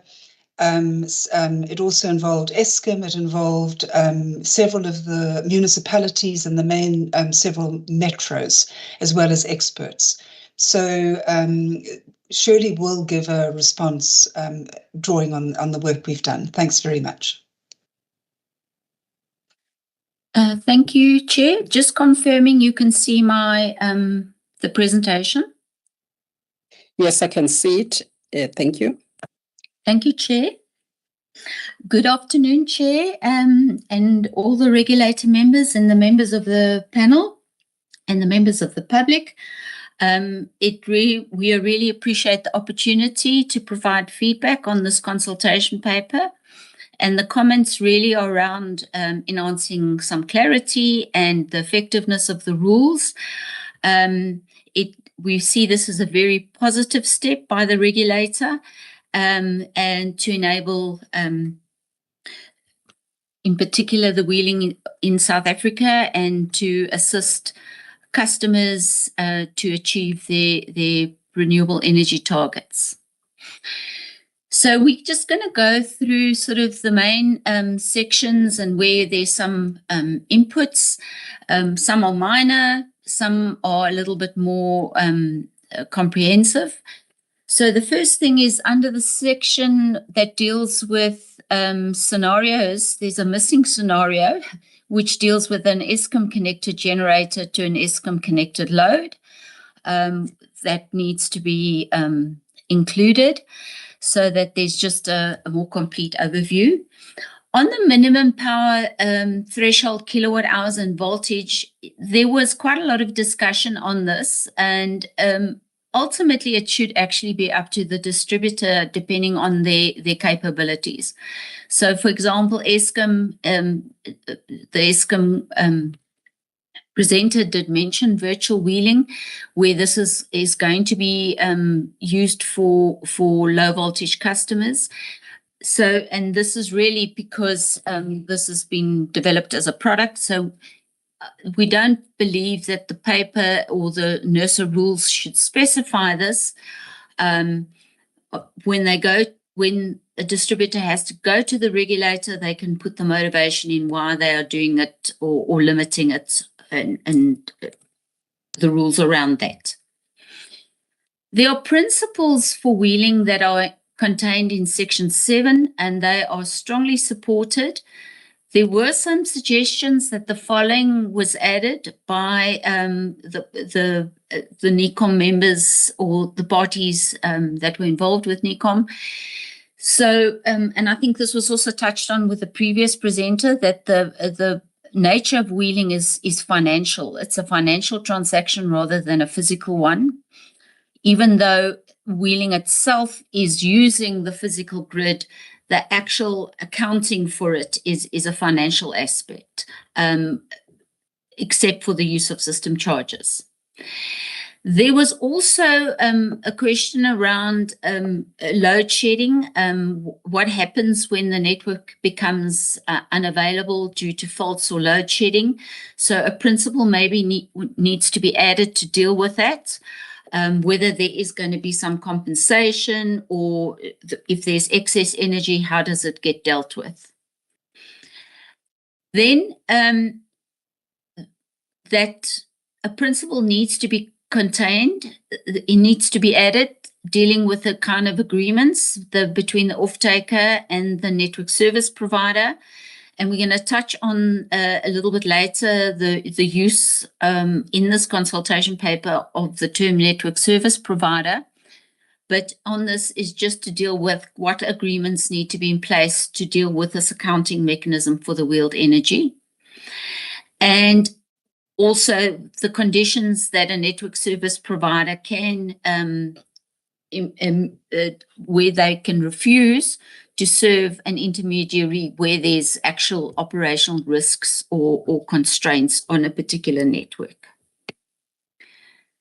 Then further, there were conditions for third-party wheeling outlined in section 8. These were supported, and the following was suggested to be added to provide criteria or examples on the acceptable conditions that an NSP may impose. This could include conditions such as network capacity availability, what technical standards the parties must comply with, or safety requirements. And it was felt that this needs to be added just to prevent the NSP providing arbitrary or overly restrictive conditions that could hinder market participation, or even have inconsistent practices across these different network service providers.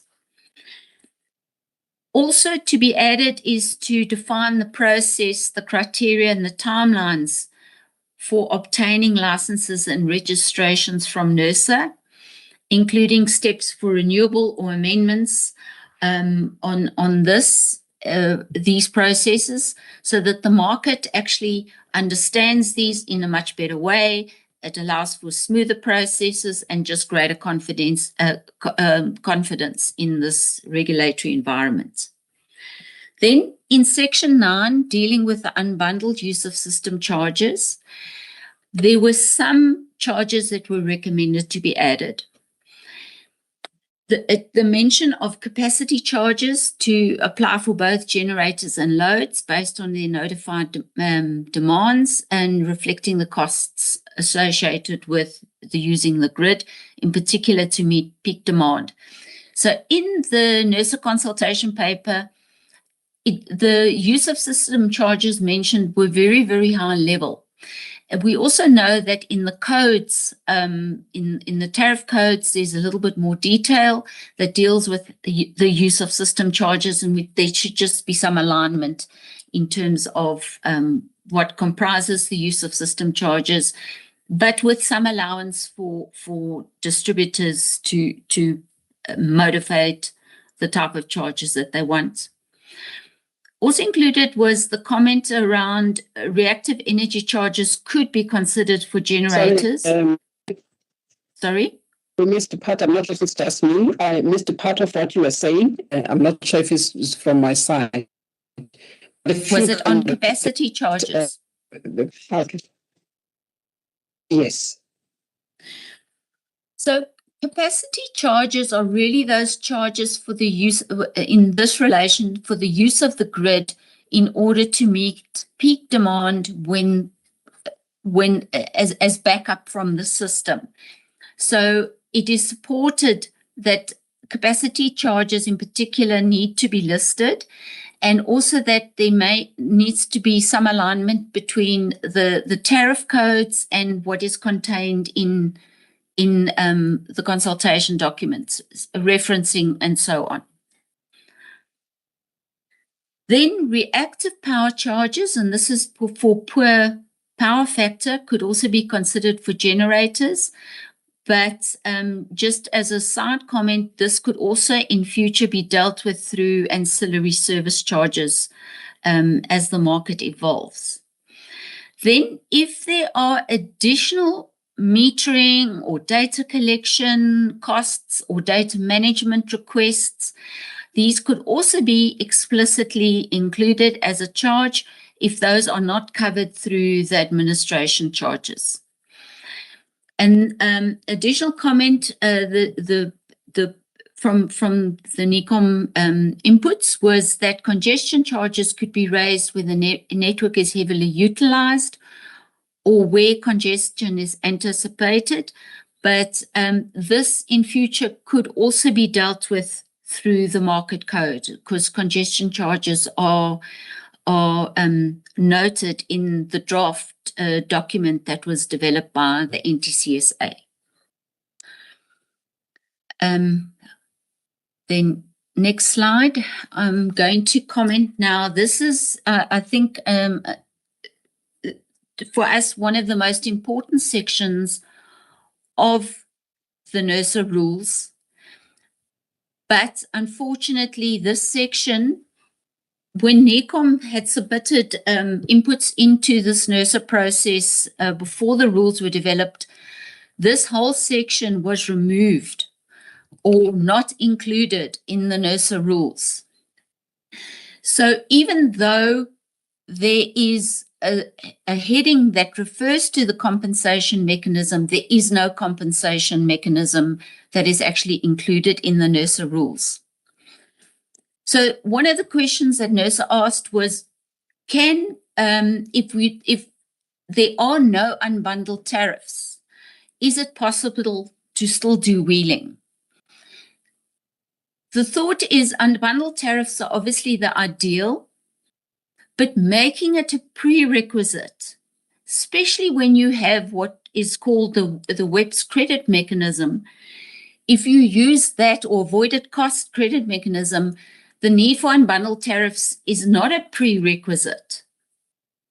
And if it's made a prerequisite, it could stall wheeling. So this WEPS credit mechanism, or the WEPS credit as implemented by Eskom, and some municipal distributors are using this as well. This still allows for full revenue recovery, even though there's not a lack of unbundled tariffs.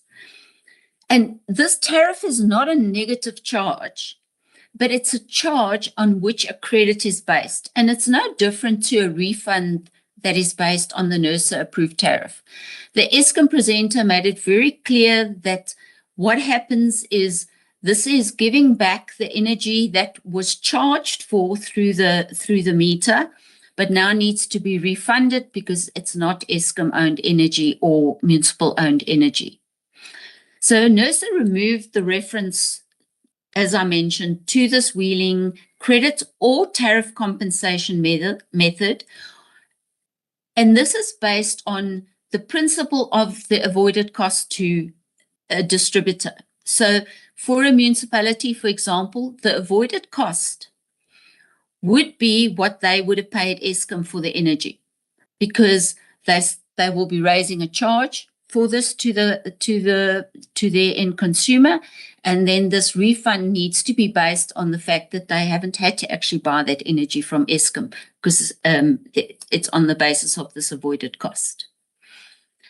And this proposed framework was provided by SALGA and Eskom and a number of other key stakeholders to NERSA. And there were two methods actually proposed, which is set out at the bottom.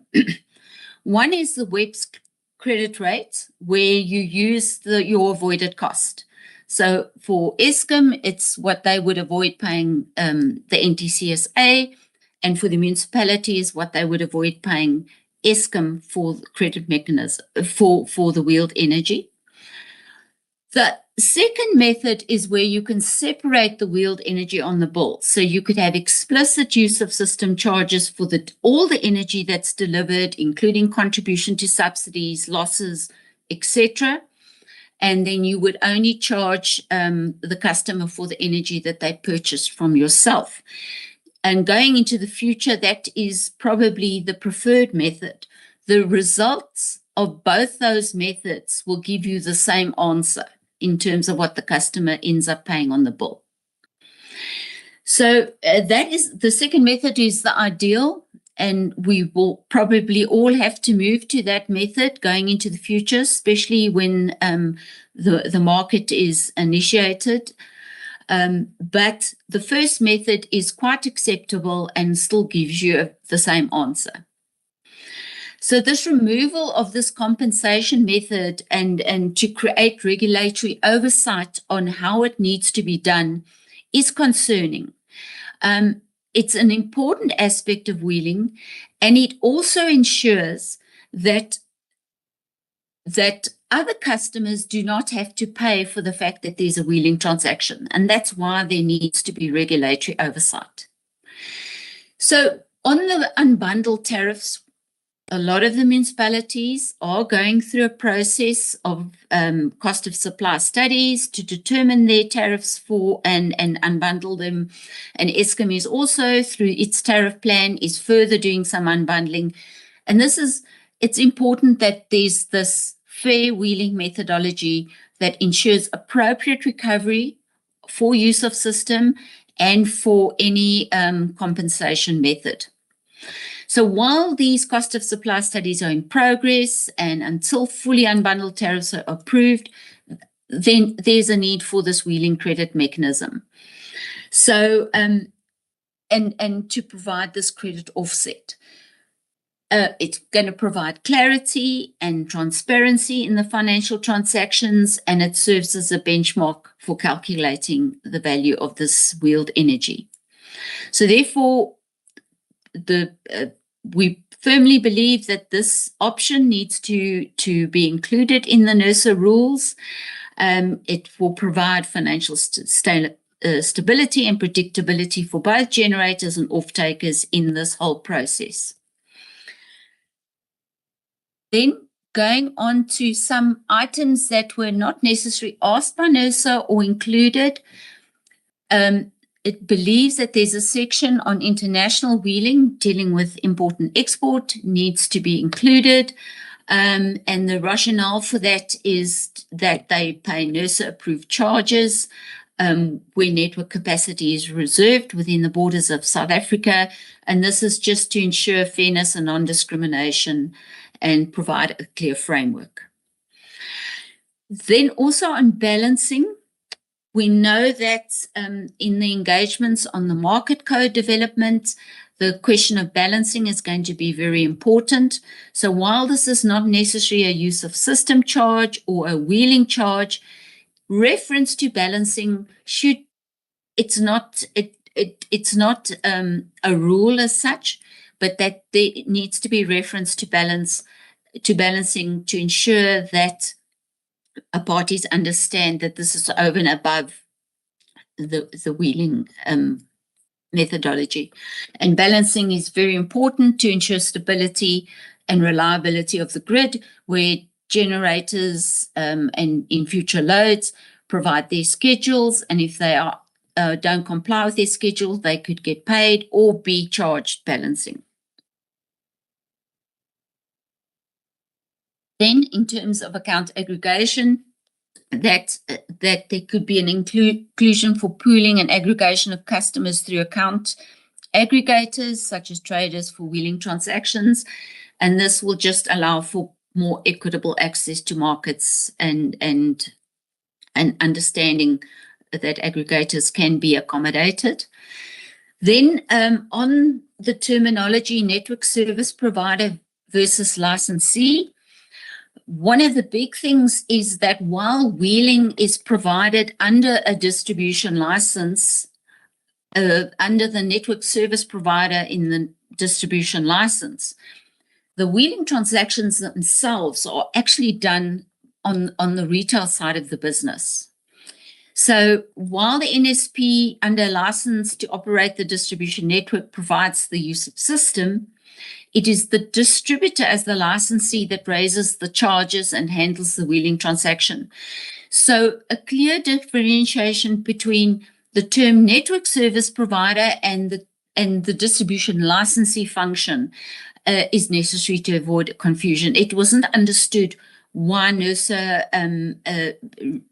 used network service provider and not distributor, because a lot of the tariff setting and reconciliation is not done by the network service provider, but under the distribution license. Then this missing wheeling scenario I've already touched on.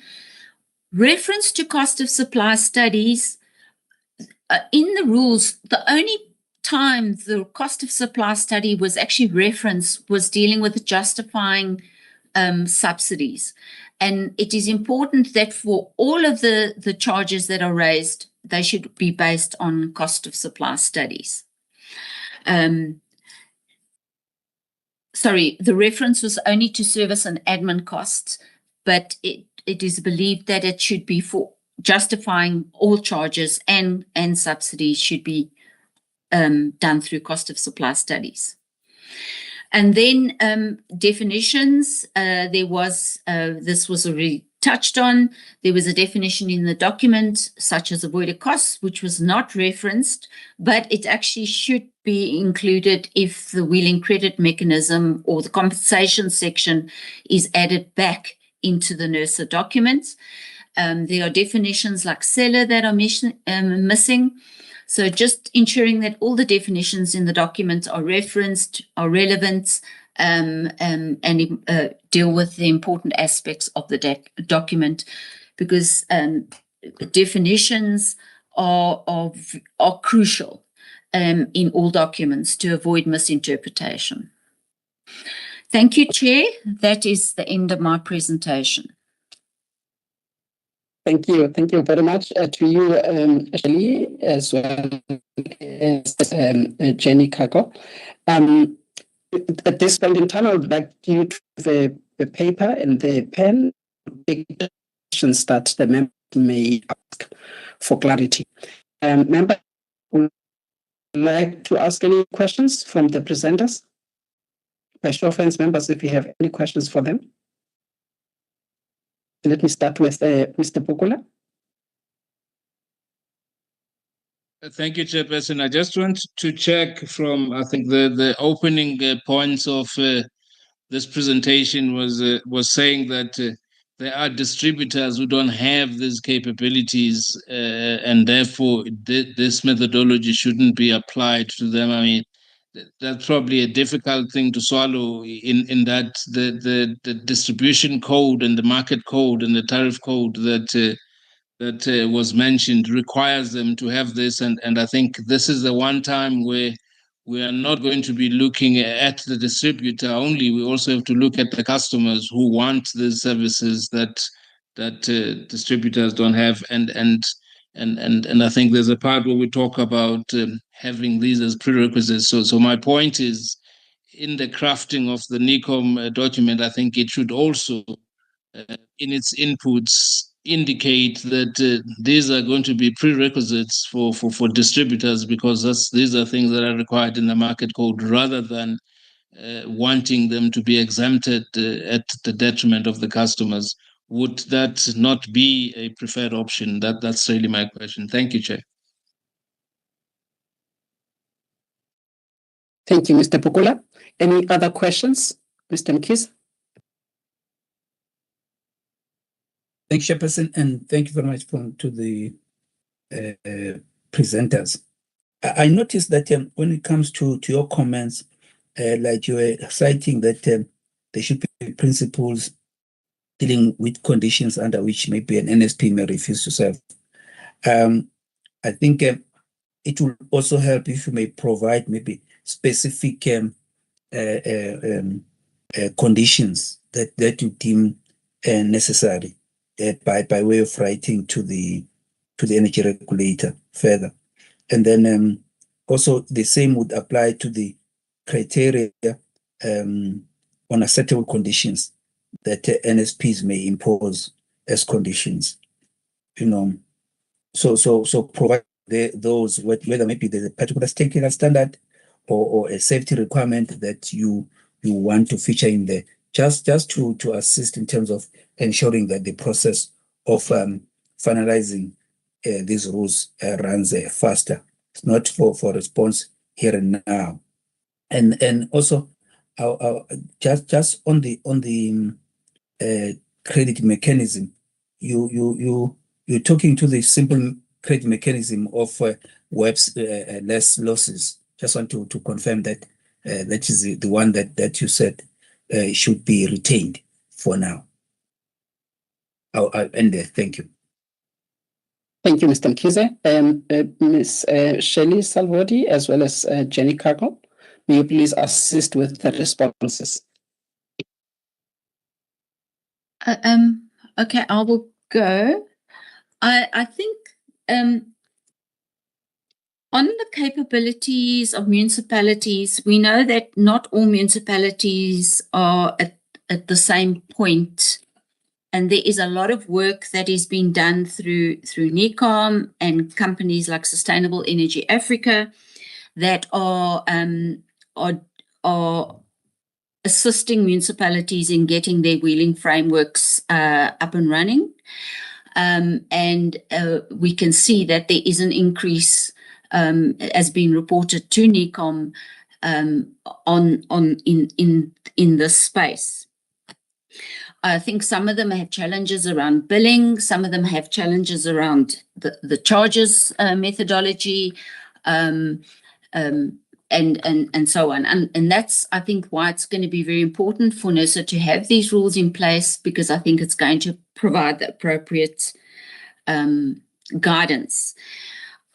So it's not, I think the issue here, it wasn't so much that in terms of a prerequisite that they have to have unbundled tariffs in order for them to allow wheeling. The comment is it isn't a prerequisite, provided that the let's call it the WEP's rate less losses or avoided cost less losses is actually used for them. So let's say, because effectively the avoided cost is what they would have paid Eskom less losses, because losses is still a use of system charge. They're still going to have to pay for losses. And at the end of the day, it shouldn't be a prerequisite, and it shouldn't be a reason why a municipality should refuse wheeling. But the ideal is in future to go to unbundled tariffs. And I think, if I'm correct, City of Cape Town actually uses sort of the second method, which is having a separate use of system charge and a separate charge for energy. So Mr. Bakula, I hope I've answered that question. And then Mr. Mkhize, I note your point on the conditions, and we will go back to the NECOM members and we will ask them for inputs into that process. And yes, the credit mechanism referred to is the WEPS less losses methodology. Yes. And it should be, as on the first point, can be used where you don't have separate billing for use of system and for energy. Yeah. Chair, I trust I answered those questions acceptably.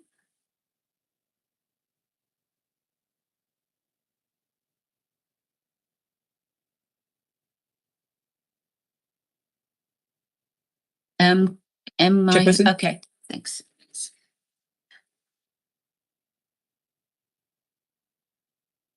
I don't know if the chair's disappeared. Mr. in the meantime, when the chairperson seems to be having connection, then may you please take over. Thank you. We'll then proceed. Thank you very much to both of you.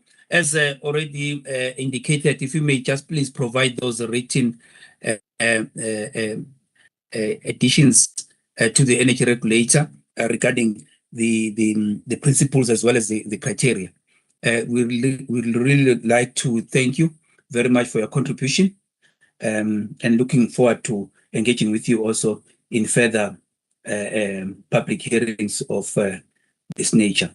We'll then take this opportunity to proceed with our program and go to Mr. Clifford Ricotso of Sawia. Good afternoon. And Mr. Mabunda, can you just confirm if this is the last presenter?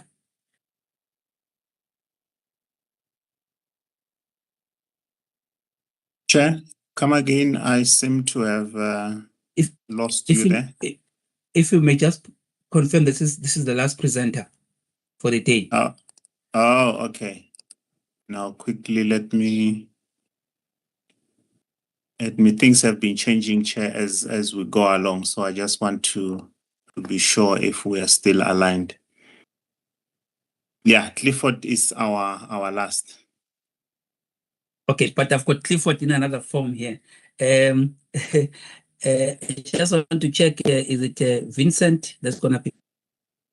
Good afternoon, Chair. That is correct. Unfortunately, Mr. Ricotso is attending to internal matters. So if it is fine, we did do a handover and I'm ready to do the presentation.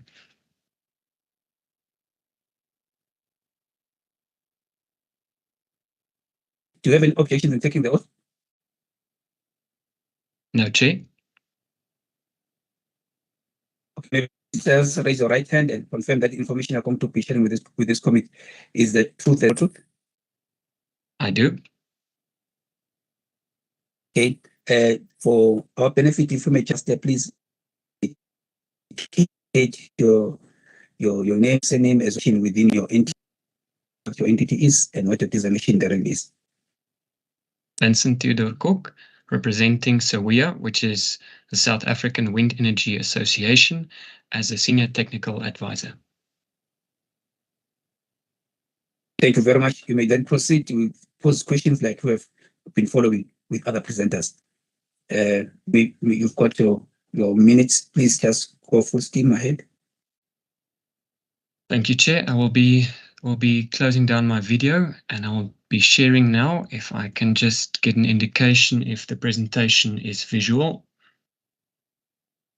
We can see your presentation. You may proceed, sir. Thank you, Chair. And then what I would also ask is that panel member, stakeholders and colleagues, good afternoon to you. And if you have the original consultation paper may be available on a different screen or in hard copy, that'll make it just easier, as the process we are going to follow for this presentation would be aligned with the questions that was asked. Just an introduction from SAWIA's side. We are a members-based organization advocating for accelerated growth of wind energy in South Africa. Our membership base represents IPPs, developers, consultants, legal specialists, as well as a broad spectrum of experts and the general individuals as well. We aim to promote a sustainable sector, influencing better policy environment to provide them to the benefit of the nation. Then just we're aware of the consultation process, the initial communication that went out on the 9th of August. We then gave a period to our members for their inputs. We collated everything and submitted that on the 10th of September to NERSA. So WEA welcomes the regulatory rules on network charges for third-party wheeling of energy. A notable request from our side is just that key legislation in its newest promulgation form be considered in conjunction. This includes, but is not limited to, the ERA Amendment Bill, parallel developments in congestion curtailment campaigns, as well as the Market Code. And then starting with the questions as they are stipulated and our answers, and I've kept them short and concise where possible and might just be elaborating on them. So on the use of system charges emanating from question 1, we are saying pertaining to a connection, whether it's on Eskom distribution or Munich or municipality level, there might be potential charge discrepancy, which might be in turn unfair to the generator or the off-taker. What we mean with different municipal connection is one in the Northwest Province as an example, and one in the Eastern Cape as a different example. Secondly, or second point, is that the wheeling scenarios needs to be seen in conjunction with the current Eskom restructuring and future foreseeable restructuring that is underway. In other words, the recent independence of the National Transmission Company as an example. So just clarification on that. Going over to question 2, the minimum allowable power, the network size, as well as responsibilities. We recommend a categorization of MV and HV for reconciliation purposes, and also confining that to distribution and transmission level. We believe a qualifying criteria is not ideal, but rather espouse the conditions contained in Section 21 of the Electricity Regulation Act. And then similarly, we also believe it can be done on all networks. We just need to take into account ample grid planning, load capacity, as well as capability assessments that are applicable. On question 3, speaking to the sufficiency of principles outlined in clauses 7.1 to 7.5, 7.3 refers to incremental charges, and we are not clear what is meant with this. And if it relates to both the connection as well as admin charges, our take is that the administrative charges for wheeling would not be fixed. Well, it's not clear why it should not be. Administrative charges could not be fixed. Then going over to the use of system, we see that as a board as well as paid for service, implying that a service level agreement for guaranteed uptime or availability of the grid should be in place for all customers. That being said, it needs to be seen in parallel again with initiatives like curtailment. Going to clause 7.4, the intention here is queried. Will it be in the form of accepted general principle where WEPs will be used or other means thereof? And then clause 7.5, where it refers to the NSP operating as an intermediary between the generator and the off-taker.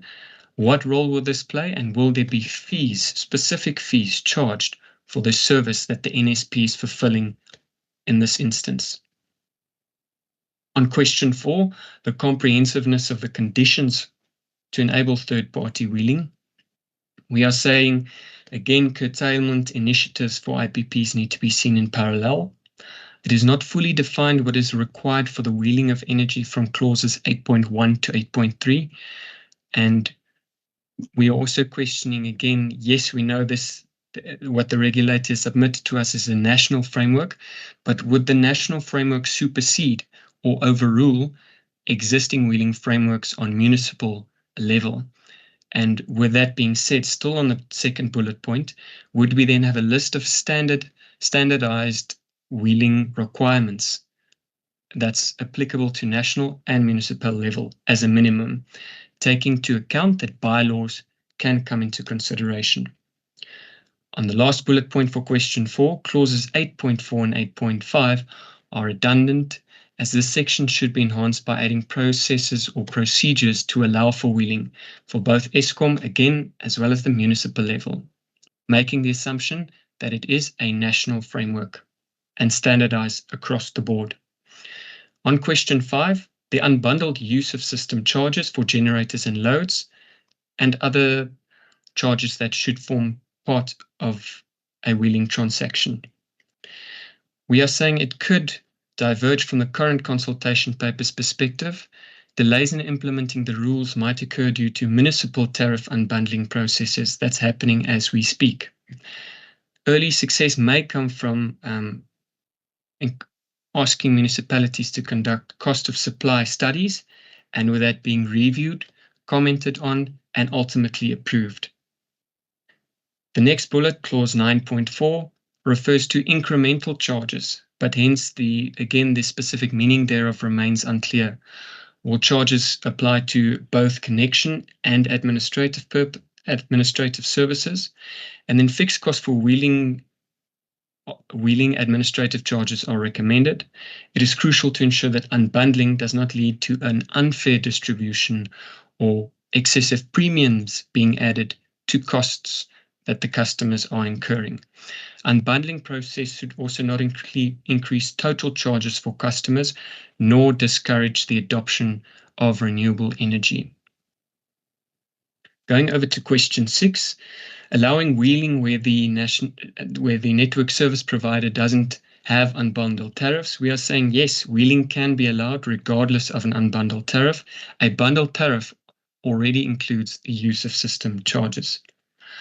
On question 7, the recovery of additional services and admin costs due to third-party wheeling transactions, referring to paragraphs 10.1 and 10.2, we are disagreeing as the generator already pays for the admin and service charges. Secondly, a scaled approach towards assumption can be taken. If the off-taker is liable for admin charges, then make it a fixed amount per point of connection, of course requiring reconciliation. Question 8, comments on the contribution to subsidies and surcharges by all network users. We are saying the current subsidy structures are suitable and they should be levied on all Eskom delivered energy. Going over to question 9, compensation methodologies between the generator, NSP, as well as the NSP and the off-taker. In clauses 13.1, the NSP in its capacity as NTCSA is a separate entity to a generator. So our general question here is the following. Can energy generated by Eskom as an Eskom generation unit also then be seen as wheeled energy? Or would it be just an aggregative pool of the baseload that has been provided and equally distributed to existing customers through CPA? In clause 13.2 for the next bullet, it talks about a NERSA-approved wheeling tariff, and we are questioning, is this related to the framework of use of system costs and charges? Then it needs to be clarified. But alternatively, when a bilateral trade agreement... Excuse me, maybe it's just on my side. It doesn't seem to be moving, your presentation. Thank you. On which slide are you seeing it now? On my side, it's question 9. Now it's there on question 9. Yeah, if you could just make sure that it moves with your presenting. Thank you for that. I'm going to continue then. So we are saying it refers to a NERSA-approved wheeling tariff, and it just needs to be clarified if it's talking about use of system charges. But if the tariff is under a bilateral trade agreement, then it is a commercial commitment between the two parties, being the generator as well as the off-taker. In question 10, referring to clauses 14.1 to 4 on contractual agreements, we are saying yes, those need to be in place, although current private contractual agreements are deficient with regard to energy generated by the generator prior to the RETEC confirmation of grid code compliance. On a different topic, it also does not take into account regional exports to the likes of the Southern African power pool. Adding to the first portion of the first bullet by the second bullet, Measures should be in place to ensure that generators are remunerated for the electrons placed onto the grid during the energization up until grid code compliance commissioning steps during commissioning. And that can be clauses captured in the connection agreements as well as ESA. Then on question 11, the NSB's responsibilities and what they talk about there. We are saying yes, and it is fully supported from our side. We just need a clear indication of timelines on when certain bylaws might be promulgated, when it might be out for public consultation or commentary, as well as implementation timelines that they would like to see those bylaws be complied with. Then on question 12, the views on the rights to access by loads and generators. We are saying this is not necessarily a rights question, but a connection question that can be answered through IGCAR as well as the Transmission Development Plan platforms. And we are just querying here, we can call it rights, but it's also about what is available when it comes to grid capacity. And Section 21 of ERA, the duties by the licensees, can ensure this access, albeit not immediately. Just going to wait for it to load slightly, but the last slide, second last slide, would only be points of clarity. These are not related to the questions. These are general remarks we just made as queries to the entire framework. And number one would be, when a generator builds an ESCOM connection, how would the surcharge work? Will there be an applicable rebate? It might be something that is outside the wheeling framework, or could be answered on this platform. Question or points of clarity number two, both speaking to municipalities, we are saying that the distribution tariff structure versus the national framework tariff structure, which will supersede the other, or would the one be adopted with its added premiums from the national framework? Municipalities with existing wheeling frameworks and tariffs, such as the City of Cape Town, again, adopting to the national framework or keeping what they have in place. And question 2 and question 4 is in different text color because we've already in the questions tackled them and queried them. We're just directly stipulating it here again. Question number 3, or points of clarity number 3 rather, what is the earmarked date of full implementation, and will there be respective trial periods if I refer to something like the market code, which has a starting date of 2026 April and then a 5-year transition period? Point of clarity number 4, speaking to the guarantee of power availability in parallel with the likes of curtailment, and then is the risk shared between the IPP, the NTCSA as the network service provider, and the buyer or the off-taker for the unavailability of power. Point of clarity number 5, will the geographical transmission zone tariff structure be maintained within this national wheeling framework? So that is the difference between transmission or east transmission tariffs in Limpopo province as an example versus the Western Cape.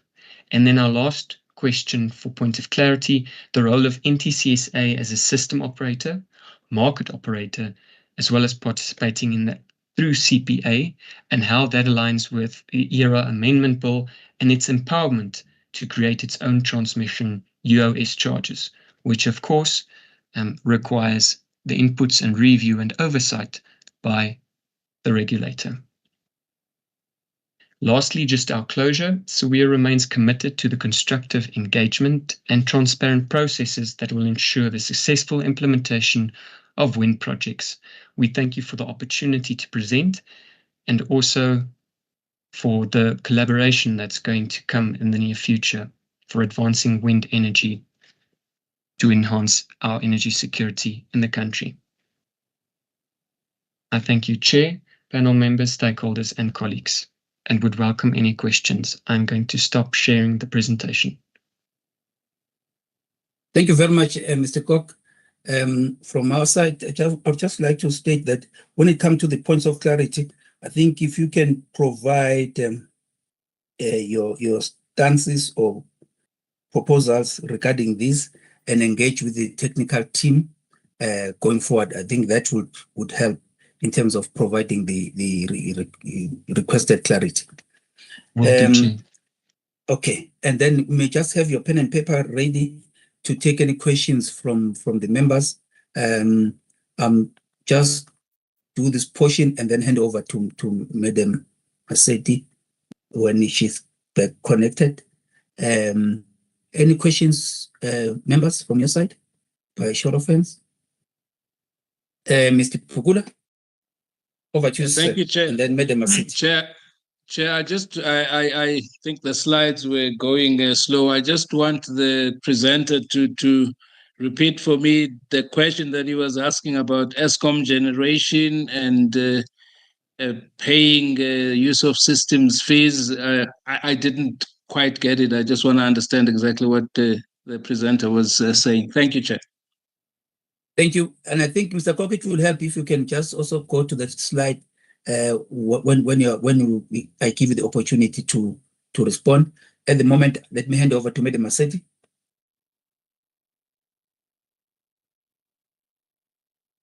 Madam Maseti. Okay, thank you, Mr. Mkhize. I've got only one question for clarity, and it relates to the slide where there's a suggestion of curtailment, the IPP curtailment initiatives, that they be implemented in conjunction with the wheeling charges. May I get some clarity there as to the rationale and what or how that should be done? Thank you very much, Madam Maseti. Sakoko may then respond, and it will help to you to revisit those slides just to ensure that we all are talking from the same baseline. Thank you, Chair. It is appreciated also for the questions. I'm then just going to go back. Mr. Bukula, please maybe stop me you're more than welcome to elaborate on exactly where it was, because there were two portions talking about ESCOM. The first one is on, I'm not sure if this presentation slide on question 1 has loaded yet. Was it pertaining to the wheeling scenarios versus the ESCOM restructuring in distribution, generation and transmission, being with the latter being separate now? I think it's the second part where you talk about ESCOM. I think this one, I'm fine with it. Thank you.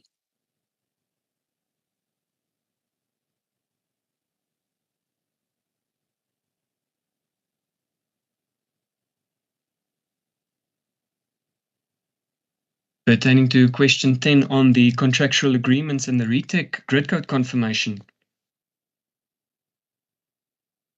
Or the question 9. I think what you stated was that, in fact, you asked it as a question that if the generators are going to be required to pay the use of systems charges, would it mean that even the ESCOM generators must therefore pay the use of systems charges because they are also going to be selling to NTSA, which is a separate company, or at least that's what I thought I understood.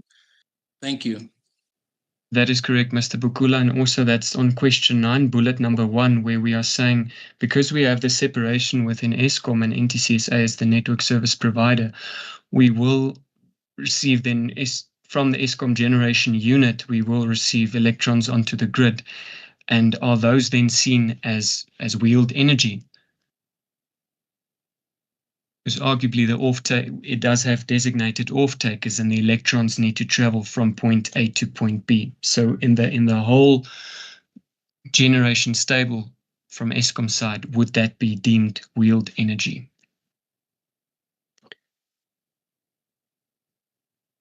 Okay, may I proceed with the response to Madam Maseti's question?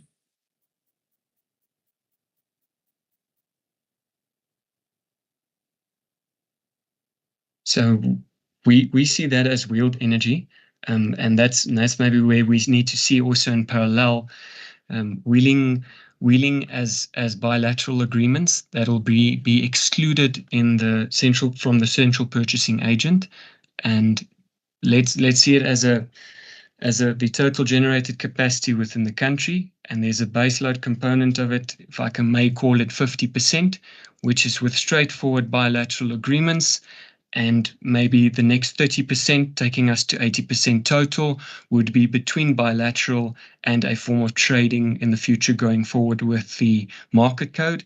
And that leaves us with a 20% variance of not market fluctuation, but spot prices and contracts for difference being purchased. So what we are seeing specifically with some of the other questions also being raised is on municipal level, the loads they require on interday and as well as intraday levels are very stable or relatively stable compared to a key industrial customer like a smelter or a concentrator.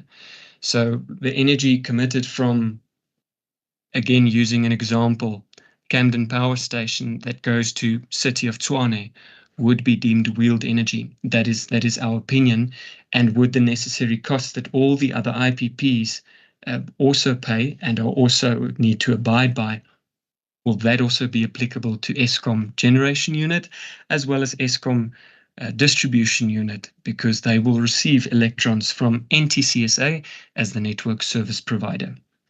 I hope that clarifies what we imply there. Happy to take any additional questions on this topic too.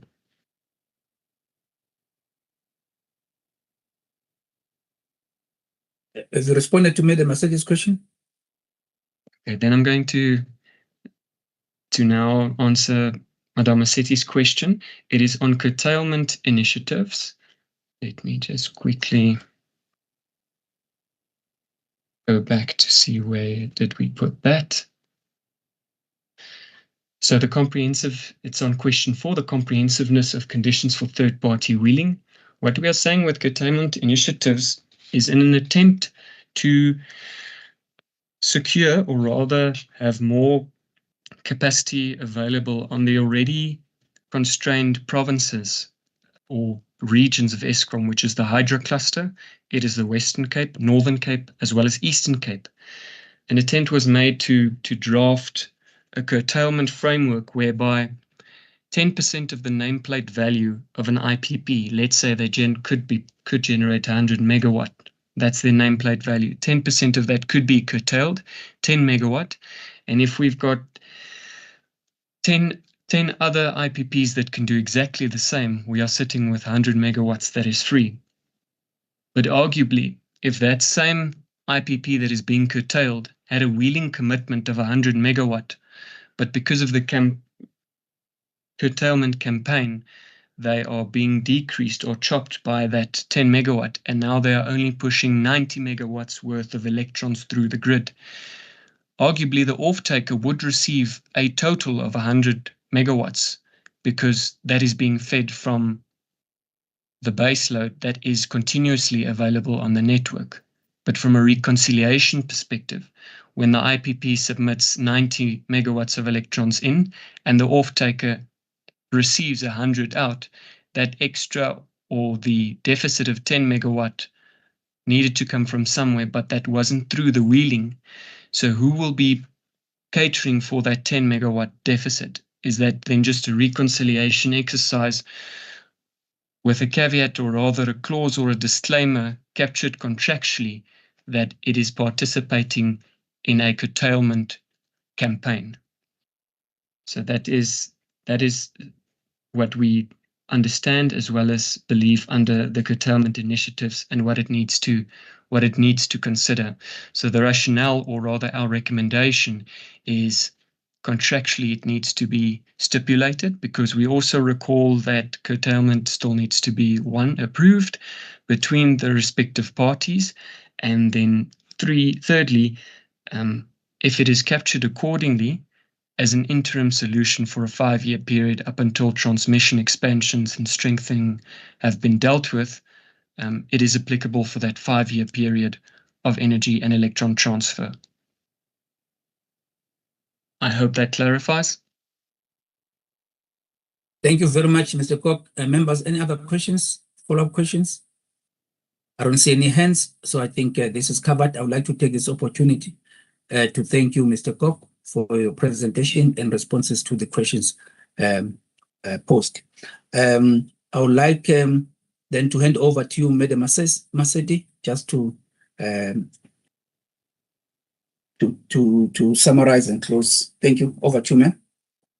Thank you very much, Mr. Mkhize, for stepping in, and my apologies. Disconnected. Thank you for that. I would like to then thank all the presenters that honored this public hearing today to come and present and share their views as well as proposals that the energy regulator need to take into consideration in looking into the proposed rules.